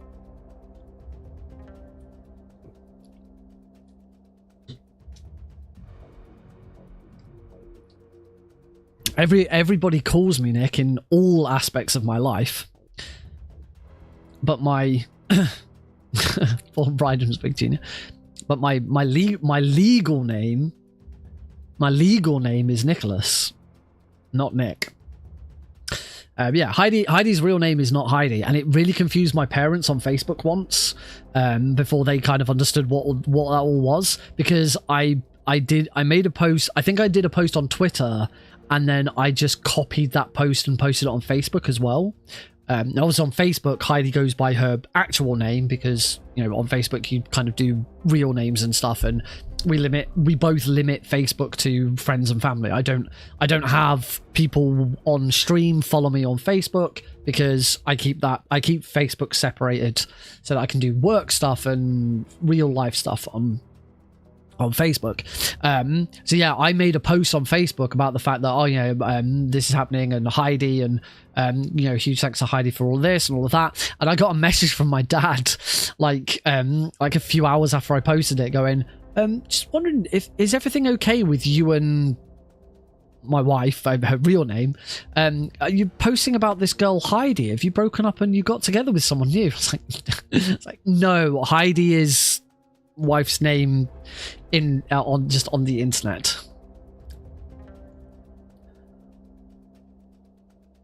Heidi, hi. It really confused. There have been a couple of times in certain groups where I have accidentally used Heidi's real name, and people are just, and to me, to me, I'm just like, that's I don't call her Heidi around the house. I call her by her actual name. And so yeah, sometimes I'll just accidentally drop it in a group, and people are like, who is this? Nick, who are you talking about? I was like, oh yeah, you don't know this. So yeah, that's kind of funny. I have accidentally, it hasn't happened for a very, very long time because I've gotten better over the years. I have accidentally mentioned her real name on stream a couple of times in the past, but it hasn't happened forever. Because Heidi has to like keep her identity a little more protected than I do, because of her profession. Cool. As I say, it's 11:30, so there's not really much point in doing another run because I don't want to go over time. I do want to get to bed at a reasonable time today, because I'm back in the office tomorrow. I've got a really important meeting tomorrow, which I'm not looking forward to. But we'll just chill out because I did want to talk about what I posted in Discord earlier. She's not a Fed. She's got nothing to do with law enforcement or anything like that. So let's hippie hop on over to my see.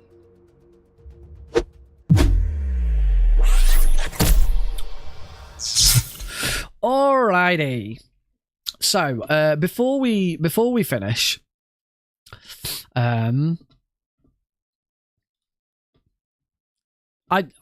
I say you couldn't?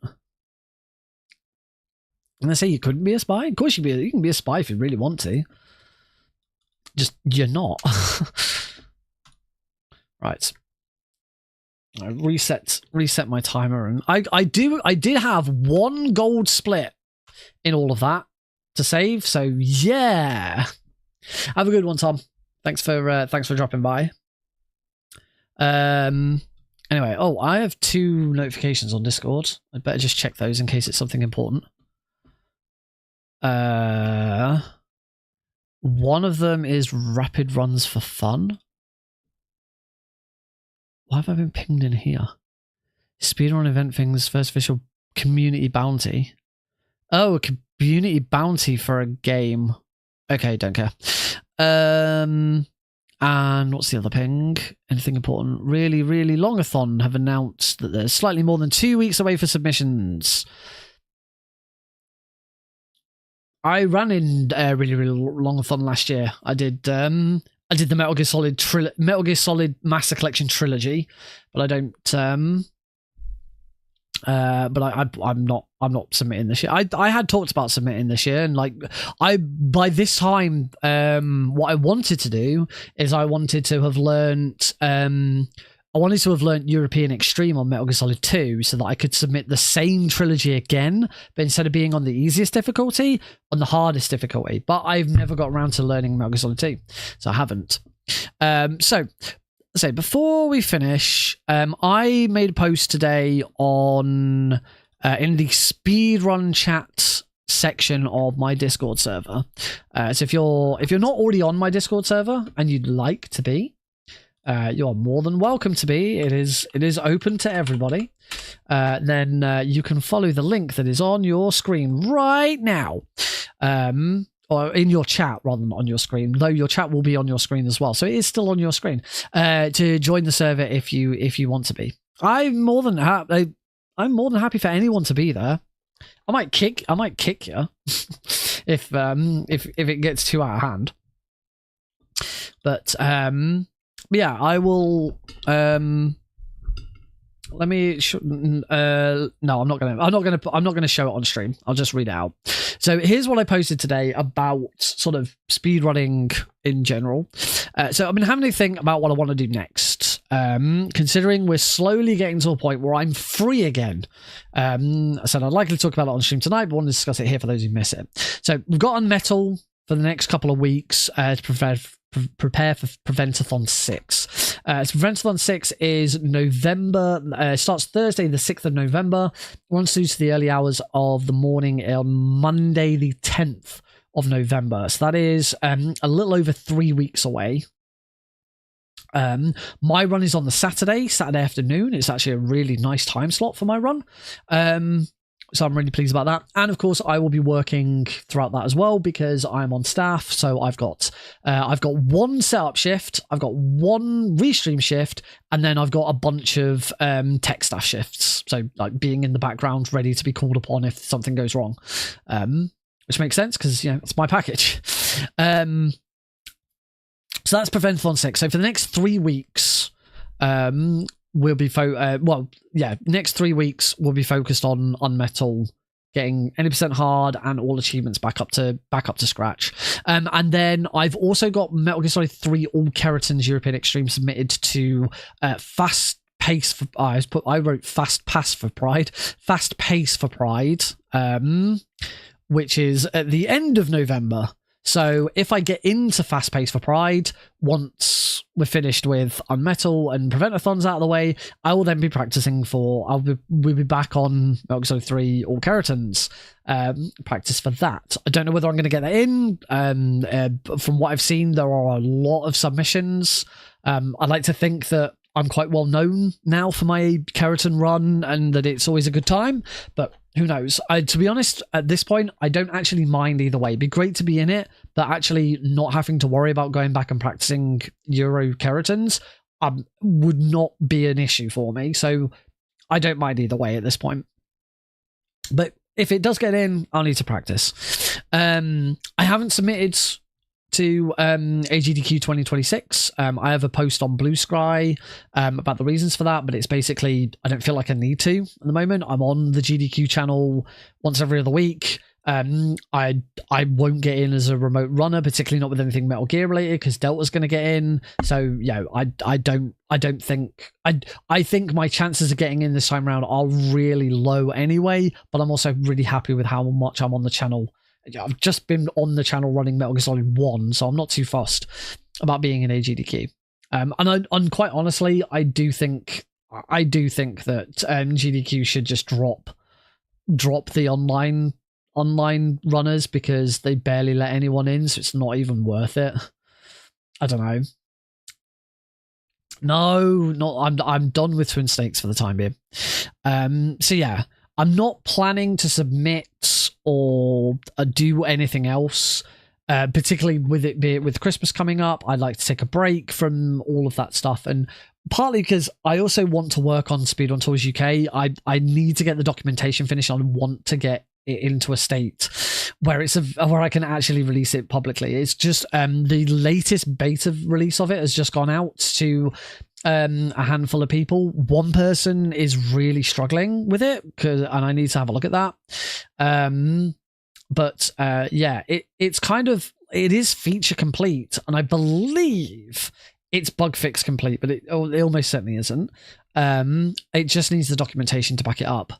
I've got some other ideas for a couple of other features I would like to add to it, but that's far off in the future. Don't need to worry about that yet. On the organization side of things, I'll still have fast travel every other week. Plus, I'm still waiting to hear if Speedrun Tours UK is going live in 2026 following my meeting with Anime League. Hopefully that should be soon. I did try and meet up with my contact from Anime League this week, but he's been ill, and then I had the event over the weekend and stuff, so we didn't manage to catch each other. So we are due to have a chat, and I'll actually find out what's going to happen. So as soon as I know and I'm allowed to say so, I'll say exactly what's happening. And whilst I'm consulting for a few marathons that are using Speedrun Tours UK, I've turned down any approaches to run tech and to be anything more than just a consultant at the moment. So there's a couple of marathons, Prevent-A-Thon, not including Prevent-A-Thon I am staff for. I will be fully involved in Prevent-A-Thon. But for anyone else using Speedrun Tours UK at the moment, I am there to consult if they need, if they just need a little bit of assistance or some guidance on what to do with something. But I'm not running tech for anyone at the moment. Again, partly because I need a break, and partly because I'd like to spend more of my time working on documentation so that the people who have got it have the documentation to go to if things go wrong. That's the thing that's really missing out at the moment with it.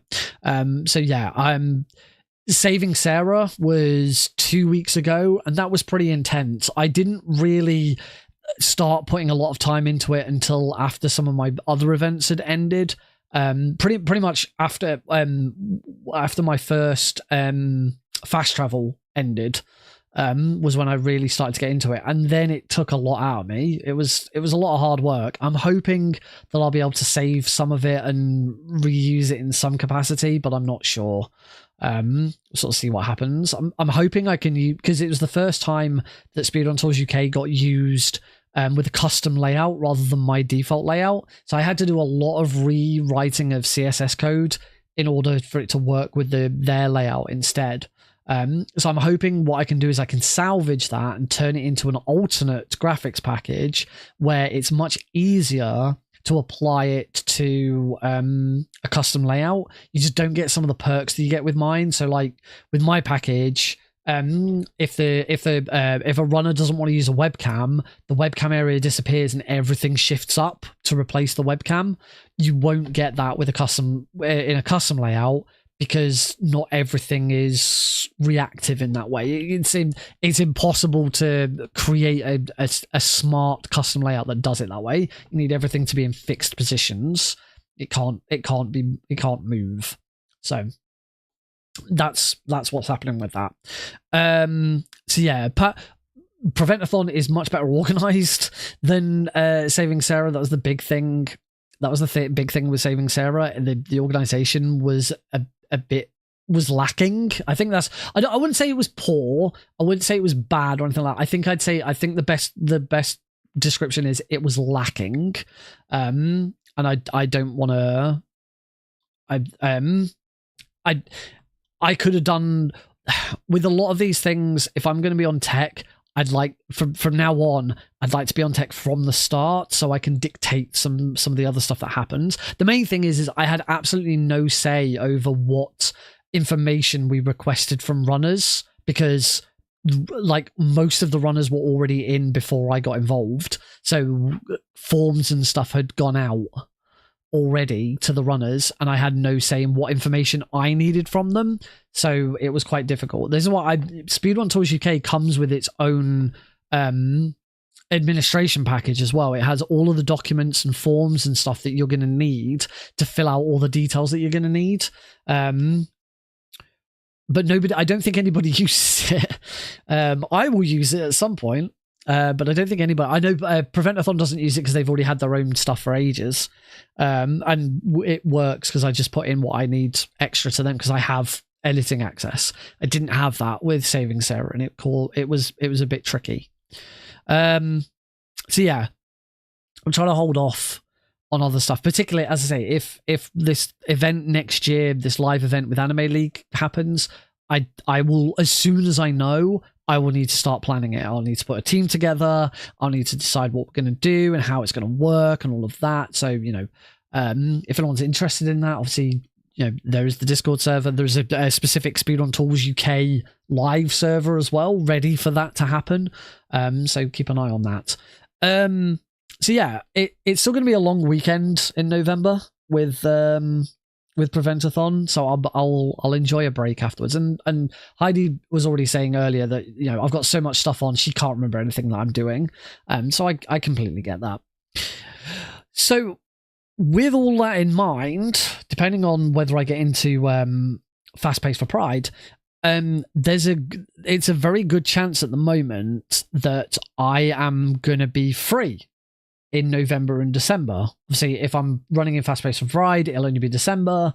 If I'm not, then I've got the whole of November and December to do whatever I want. It's been a little while since I've had this opportunity because I've had so many events and stuff on where I am running games that all of my effort has gone into practice for that. So I do whatever happens from at least December onwards, maybe November onwards, I am going to be free to stream and speedrun whatever I want again for a while. And as I say, it hasn't happened for a little while. I know I had plans about what I wanted to do this year. Some of those plans happened. Some of those plans didn't happen. The main one being I did not learn Metal Gear Solid 2 European Extreme. That was one thing that I wanted to do this year, and I just haven't had time. Obviously, Delta came out, and I did manage to spend time on Delta. I'm probably going to put Delta on hold for a little bit. Mainly doing all Keratons or Gakkos on the freaking category extension boards to be all up and running so that I actually have somewhere to submit them. So, I mean, what I might do is I might split my week up like I have done in the past, where like one night, like Tuesday night is... That's true. Tuesday nights will be Metal Gear, Thursday nights will be something else. And, if it is going to be that way, for the time being, Tuesday night Metal Gear will be Delta doing all Keratons or Gakkos, and then eventually learning European Extreme. So I'm going to do European Extreme all Keratons or Gakko, which is just, that's going to be a horrible run. I already know it. The addition of the Gakkos, just all of my ammo is going to be. I'm going to need double of it. It's not going to be. I don't think it's going to be fun. It's going to be interesting, but I don't think it's going to be fun. I think it's going to be bloody hard work. So, as I say, I have a chance to do something different. Now, if I was going to learn another Metal Gear game, it would probably be, at this point, it would probably be the Phantom Pain. Because I don't see any point in learning Metal Gear Solid 4 at the moment, because it's going to be out in Master Collection Volume 2. I might as well wait for Master Collection Volume 2 and actually have a good experience rather than trying to play it on my PS3. Because my PS3 works and it's fine, but Metal Gear Solid 4 doesn't work very well on the PS3. It's not a good time. That did not happen.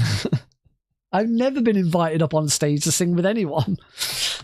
That's never happened. I did see Rag and Bone Man live this year, but that did not happen. So yeah, I don't see much point in it being MGS4. I really, at the moment, I don't see myself doing something like Peace Walker or Portable Ops. I know I have in the past, but I don't think I'm going to do that at the moment. I don't want to do Metal Gear Solid 2 European Extreme. I think that's going to annoy me at the moment. I'd like to do something a bit simpler. So as I say, I think it would probably be Phantom Pain. But having said that, this could be an opportunity to play some old games that I haven't played in a long time and go back to stuff that maybe I've considered speedrunning in the past. I tried that earlier this year with Donkey Kong Country, and it failed miserably because I got through a full casual playthrough of the game in one stream, and that was really good. I don't like. No, I shouldn't know. I did plenty of Metal Gear 2, and Metal Gear 2 bores me. It's not a very fun. It's not an interesting speedrun in my opinion. The only other one I had considered was Rising, but nah. Nah. I mean, one of the things that I have been trying to work towards is being able to do the anthology speedrun. So there is the longest multiple Metal Gear run is called the Metal Gear Solid Anthology, and that is I've already done Survive. I already ran Survive. I have no real desire to go back to Survive anytime soon, unless something massive changes with it. Survive was fun. It was a good speedrun though. If you've not seen my Survive speedruns, go check them out on YouTube. I do have a couple of them on YouTube, and I did do it for one marathon. I did say there was a marathon called Horror Ibble Games, or Horror Ibble Marathon. The idea being that you are allowed to submit horror games or games that are horrible, so bad games. So Metal Gear Survive covers both of those. So yeah, I do believe to date it is the only time Metal Gear Survive has ever been featured in a marathon setting. I don't think anyone else has ever run it for a marathon. But it was an interesting run, and because of the mechanics of that, I think I'd enjoy Phantom Pain because it's the same sort of mechanics. Well, it's certainly the same engine, but actually good. It's not my favorite Metal Gear. I enjoy it. I enjoyed Survive, and I do like Survive, but it's not good. It's not good in the slightest. So yeah, that's why I think it would be Phantom Pain. I've done Ground Zeroes as well. I've already spent enough time on Ground Zeroes. I can't do any better at Ground Zeroes than I already have. Again, you can check the YouTube channel and you can find my Ground Zeroes ones. I actually did, before I got into speedrunning, I actually did like a really big tutorial series on Ground Zeroes, but like I had to get S ranks in certain levels and stuff like that, which was that was really fun. That was how I started lockdown when COVID hit, doing those tutorials. That was quite good. So yeah, that's what I could do for Metal Gear Solid, but I think particularly if I'm going to split it up and do sort of one day a week Delta, one day a week something else, I'd like to do something outside of Metal Gear. Not Donkey Kong Country, because that was god tier level difficult. That was horrible. But I do have one idea of a game that I might want to play, potentially speedrun. I was watching a YouTube video of like a top 10 list, or like, the best games of a series and stuff like that. The Phantom Man Silent Hill. I've never played any Silent Hill. I have no interest in speedrunning Silent Hill. So I do have an idea. It's one that I've mentioned before. And I will share. I didn't share it on Discord. I didn't want to say what it was on Discord.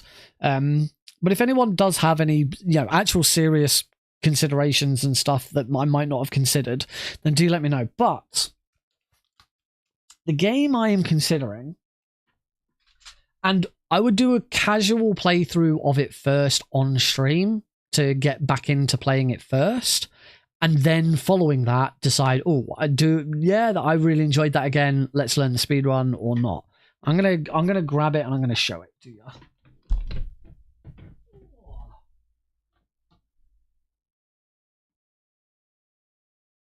There it is.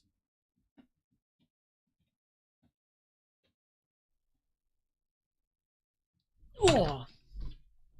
It is a game. It's not Life is Strange. It's not a Lego game. It is weirdly. Oh wow, my hair is a complete mess. It is weirdly a game from a franchise. It's not just a game franchise. It's actually the gaming side of it is not the primary media for the franchise. But it is a game from a franchise that has quite a long video game history. But I've only ever played, to the best of my knowledge, apart from like maybe demos or a quick go at a different one. No, actually, I tell a lie. There's two. No, this is the only one I've ever fully played and fully completed. There's one other game in the series that I have played. I do think I still own it. I'm going to check. Oh, there it is. There you go. Right, I've grabbed the other game in the series that I have played, but I never finished it. I didn't play it as much as the other one. I don't like. I've already Grand Theft Auto. I already learned Vice City. I have no desire to go back to Grand Theft Auto. But if we want to play, do we want to play 20 questions? Should we play 20 questions of this? See if we can get it. So I'll start giving you some hints then. So first of all, as I've said, it is from a franchise. It is a game from a franchise. I know you're guessing, so I'm gonna help you and push it a little bit. That was funny. I never went back to Alien Isolation. That was a good game. So I'll reiterate what I've already said. It is a game from a franchise where video games is not the main medium of the franchise. So the main medium of the franchise is something different, but there is then a bunch of video games based on it as well. So that should help. And as I said on Discord, these are games that I played on my PS2. Although I would likely be running the GameCube version of them because the GameCube version is better for speedrunning. It's not Harry Potter. I did try. You're going in the right direction though. It's not Harry Potter. I did try getting back into Harry Potter and the Chamber of Secrets, but I didn't really enjoy it. And there is so much shit around Harry Potter at the moment. I do not want to touch that franchise. Lord of the Rings. The only Lord of the Rings I played a couple of Lord of the Rings games. It's not Lord of the Rings. I had the Two Towers. I think I've still got the Two Towers. But I don't. But yeah, and I really enjoyed the Two Towers. The only other one that I played was War in the North. War in the North's a good game, but it's one of those. It is co-op, and it's only really fun if you're playing it co-op. You can play it 3-player co-op. Yeah, me and Heidi and I played through that together, and I also played through it with some mates. That was good. It's not Simpsons Hit and Run, but that's a good guess. It's not Spider-Man. But you are. I'll give you an next hint. You are correct in the main medium is movies. So it's a franchise based on a movie series. Although technically that movie series is based on a series of books first, but the movies are far more famous than the books. But it's not Simpsons Hit and Run. It's not Spider-Man. I'll give you another hint then. It's not superheroes. Not so. There were Twilight video. What am I talking about? Of course there were Twilight video games. There must have been Twilight video games at some point. It's not that. It is. I should say it's not Star Wars. I should say the video games. Some of the video games in the series are heralded as really, really good quality. There's one video game in the series is like legendary, is legendarily one of the best, not only one of the best movie adaptations for a video game, it was one of the best video games of its generation. Most of the games in the series are a bit middling. Some of them are good. There is a new one coming out in 2026. That might be another clue. That is another clue.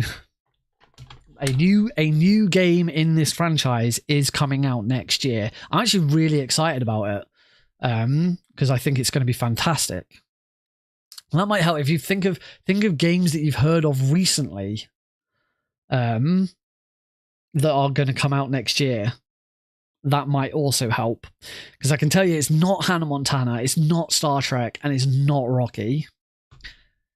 There is a very famous film franchise that you haven't mentioned yet. It's not Dune. Again, I would say, remember, Street Fighter is a game first. It's not Street Fighter. It's not a fighting game. I say these are the games that I have. I have 2 games in front of me. They are both PS2 games. It's not Lion King. Oh dear, it's not Lion King. We're not ending the stream until you get it. I'm not moving on until you get it. Ryland's Wigger said, "Oh wait.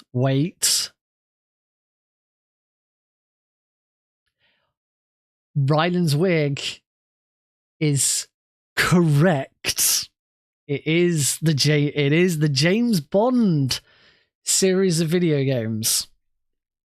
Because yes, so obviously GoldenEye for the Nintendo 64 is the sort of legendary best game of its generation that I mentioned. And yes, there's a new James. Is it First Light? James Bond First something. It does. It looks fantastic.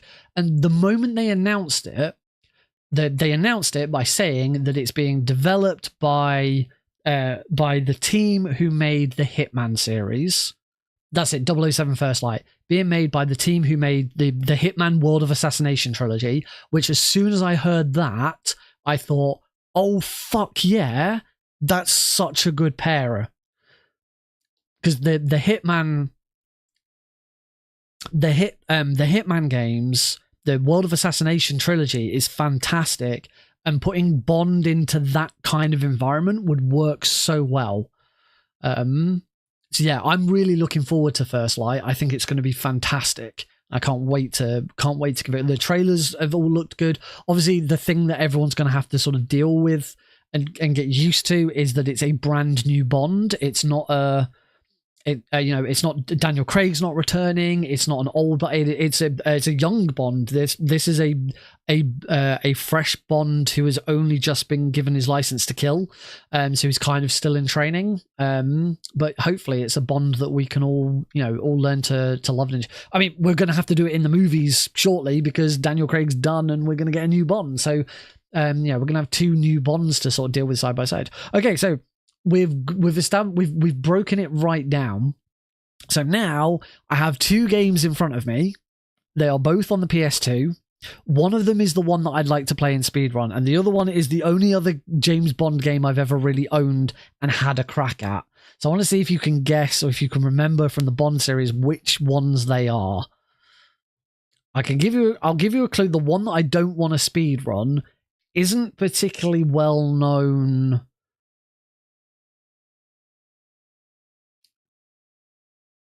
Oh, cool. I didn't know that. Yeah, so one of them's not really, it's not The World Is Not Enough. Was the world, I don't think The World Is Not Enough was on PS2. I thought that was only Nintendo 64 because it uses the same engine as GoldenEye. This is the thing. I recently watched on YouTube a video of some gaming channel ranking all of the different Bond games, and it reminded me of this, and I was like, oh yeah, I've thought about this in the past. Obviously, GoldenEye for the N64 was their number 1, but I believe the game that I'd like to speedrun is their number 2, and it wasn't Nightfire.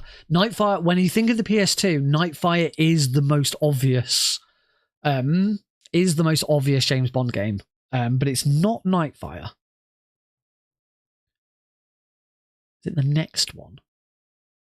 I want to say, I think it was the next one after Nightfire. Because before Nightfire was Agent Under Fire? Something like that? No, I think Tomorrow Never Dies was was Nintendo 64 as well. But it's not Tomorrow Never Dies. I'll give you this hint then. It's not based on a movie. It's an original story. Both games that I've got here are both original stories, except one of the one that I don't want to speedrun, the only other one that I've got, is half based. It's kind of sort of based on a movie, but not really. It's weird. It's the one weird Bond game. Ba-ba! Yes, Everything or Nothing is the Bond game that I am considering playing and learning to speedrun. It's one of my favorite PS2 games. It is by far my favorite 007 game because it's fantastic. This was amazing back in the day. I had this a lot. The only other James Bond game that I've got that I've played a little bit of but never finished is the really oddball James Bond game that but a lot of people probably never even heard of it, and that is GoldenEye Rogue Agent. It's a really weird game. But yeah, I've got GoldenEye Rogue Agent as well. It's weird. I remember I actually had a copy of the official PlayStation 2 magazine where this was on the front cover, and it was called GoldenEye Agent Under Fire, and they changed the name to GoldenEye Rogue Agent after the official PlayStation 2 magazine did their biggest story on it. Yeah, Rogue Agent, it's a weird game. It's not really got anything to do with the film GoldenEye. It's that you play as an MI6 operative who was fired from MI6 for being bad, and so he goes and works for the bad guys instead. You can like dual wield, and like the AI was supposed to be really clever, but it was only PS2. And like because you had a golden eye, your eye could like you could have X-ray vision, and I think it had a laser and other stuff. Yeah, it's an all right first person shooter, but it's just a bit weird. Yes, they did a remake of GoldenEye originally on the Wii. It did then come to Xbox and PlayStation as well. With that, yeah, and they replaced Pierce Brosnan with Daniel Craig and lots of other actors with other actors. Weird, but yeah, I am strongly at the very least, what I'd like to do is once we're done with UnMetal, and presumably whether I need to learn keratins or not, what I'd at least like to do is run through it on stream casually again, just for fun, just to play through it, remind myself what it is, and at the end of it, if I've really enjoyed it and people have really enjoyed watching it, then I might learn to speedrun it. This is a game that ever since I started properly speedrunning, I've always considered that I might want to speedrun. I wouldn't speedrun this version. Looking into it on speedrun.com, I believe the fastest version is actually this version, but only if you're running it on a backwards compatible PlayStation 3. Outside of that, it's actually recommended to play the GameCube version. So I'll be playing the GameCube version. I'll be playing the GameCube version on Dolphin on an emulator. I've actually today I actually downloaded it for my phone just to have a quick look at it. But I'm not going to play it on my phone because I want to play it on stream. So yeah, I will download the GameCube version and give it a go. Then if I learn to speedrun it, I'll speedrun it on the GameCube version for the time being. The main thing is that you don't want to play a PAL version because it's limited to only 50 FPS. You want to play an NTSC version because it's not limited to 50 FPS. So, and one thing that's weird about the Everything or Nothing leaderboards is for the world record only, it has to be played on original hardware. You cannot play it on emulator. You can't play on emulator if you get the world record. So if I ever did learn to speedrun it and then got world record on my emulator, it wouldn't be legal, which is really weird. I've come across limitations a bit like that before, but not that specific limitation. It's very strange. So what it means is if I do really get into it and I really, really enjoy it, at the very least, I can run it on my Wii this one, this one, my white Wii, because my white Wii was converted to Japanese, so it can run Twin Snakes on it. So I would be able to run,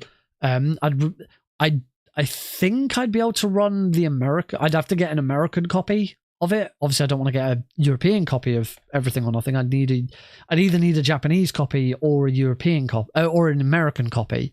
I think I can run an American copy on this because it's NTSC. I don't know if it has to be Japanese. I potentially consider just getting the Japanese version, but it depends if it's got English subtitles and stuff, because I don't want to have to not do it. Let's just meet halfway and play MGS3. I do recognize that, yes, they does share a few things in common with MGS3, but it's one of the ones. I remember having some second-hand games which absolutely stunk of the instruction manual absolutely stunk of cigarette smoke. I did want to look in. I remember now. I wanted to look in the instruction manual for a very specific thing. L2 is crouch. There we go. That's what I wanted to look up. L2 in 007 Everything or Nothing is crouch. Cool. The reason I wanted to check that is because the GameCube has no L2. So crouch is on a different button, and I wanted to know, I want to know how they are different. Because presumably there is a button that doesn't do anything. Or something where it's punch left, punch right. Can you punch in multiple directions on GameCube? Maybe it's wall. No, maybe it's wall hug. I don't know. I'll figure it out. Reset camera is R3. Right analog stick when pushed down. There's no R3. There's no R3 on GameCube either. So yeah, they would have been. GameCube would have been really limited with buttons. So that'd be interesting. But yeah, that's the intention. If you've never, by the way, if you've never heard of or you've never seen Everything or Nothing, I believe it was the first time a James Bond game had been made where they used the actual voices and likenesses of the actors. So the actors were actually they did like full photographic models and put them in the game, and then the actors did the voices as well. So there are actors have been in characters have been in previous games like Nightfire, GoldenEye. That it was Pierce Brosnan, but it was never Pierce Brosnan voicing them. It was never mocap, or it was never a digital image of him. Everything or Nothing was the first time that was done. And I think the only three actors and characters that are in it. Four. There's 4 actors / characters from the movies that make an appearance. The obvious one being Pierce Brosnan plays James Bond. Judi Dench plays M. John Cleese plays Q. And weirdly, Richard Kiel returns as Jaws. For some reason, Jaws is one of the baddies in this, even though Jaws' storyline was kind of concluded in Moonraker. But yes, Jaws is in this as well. But then there's a bunch of other actors who have never, from what I know, have never been in any movies, but then were in this. The main villain is played by Willem Dafoe, who has never been in a James Bond film, but is the main villain of the video game. I play as James Bond because I play the game. Who else was the Heidi Klum and Maya?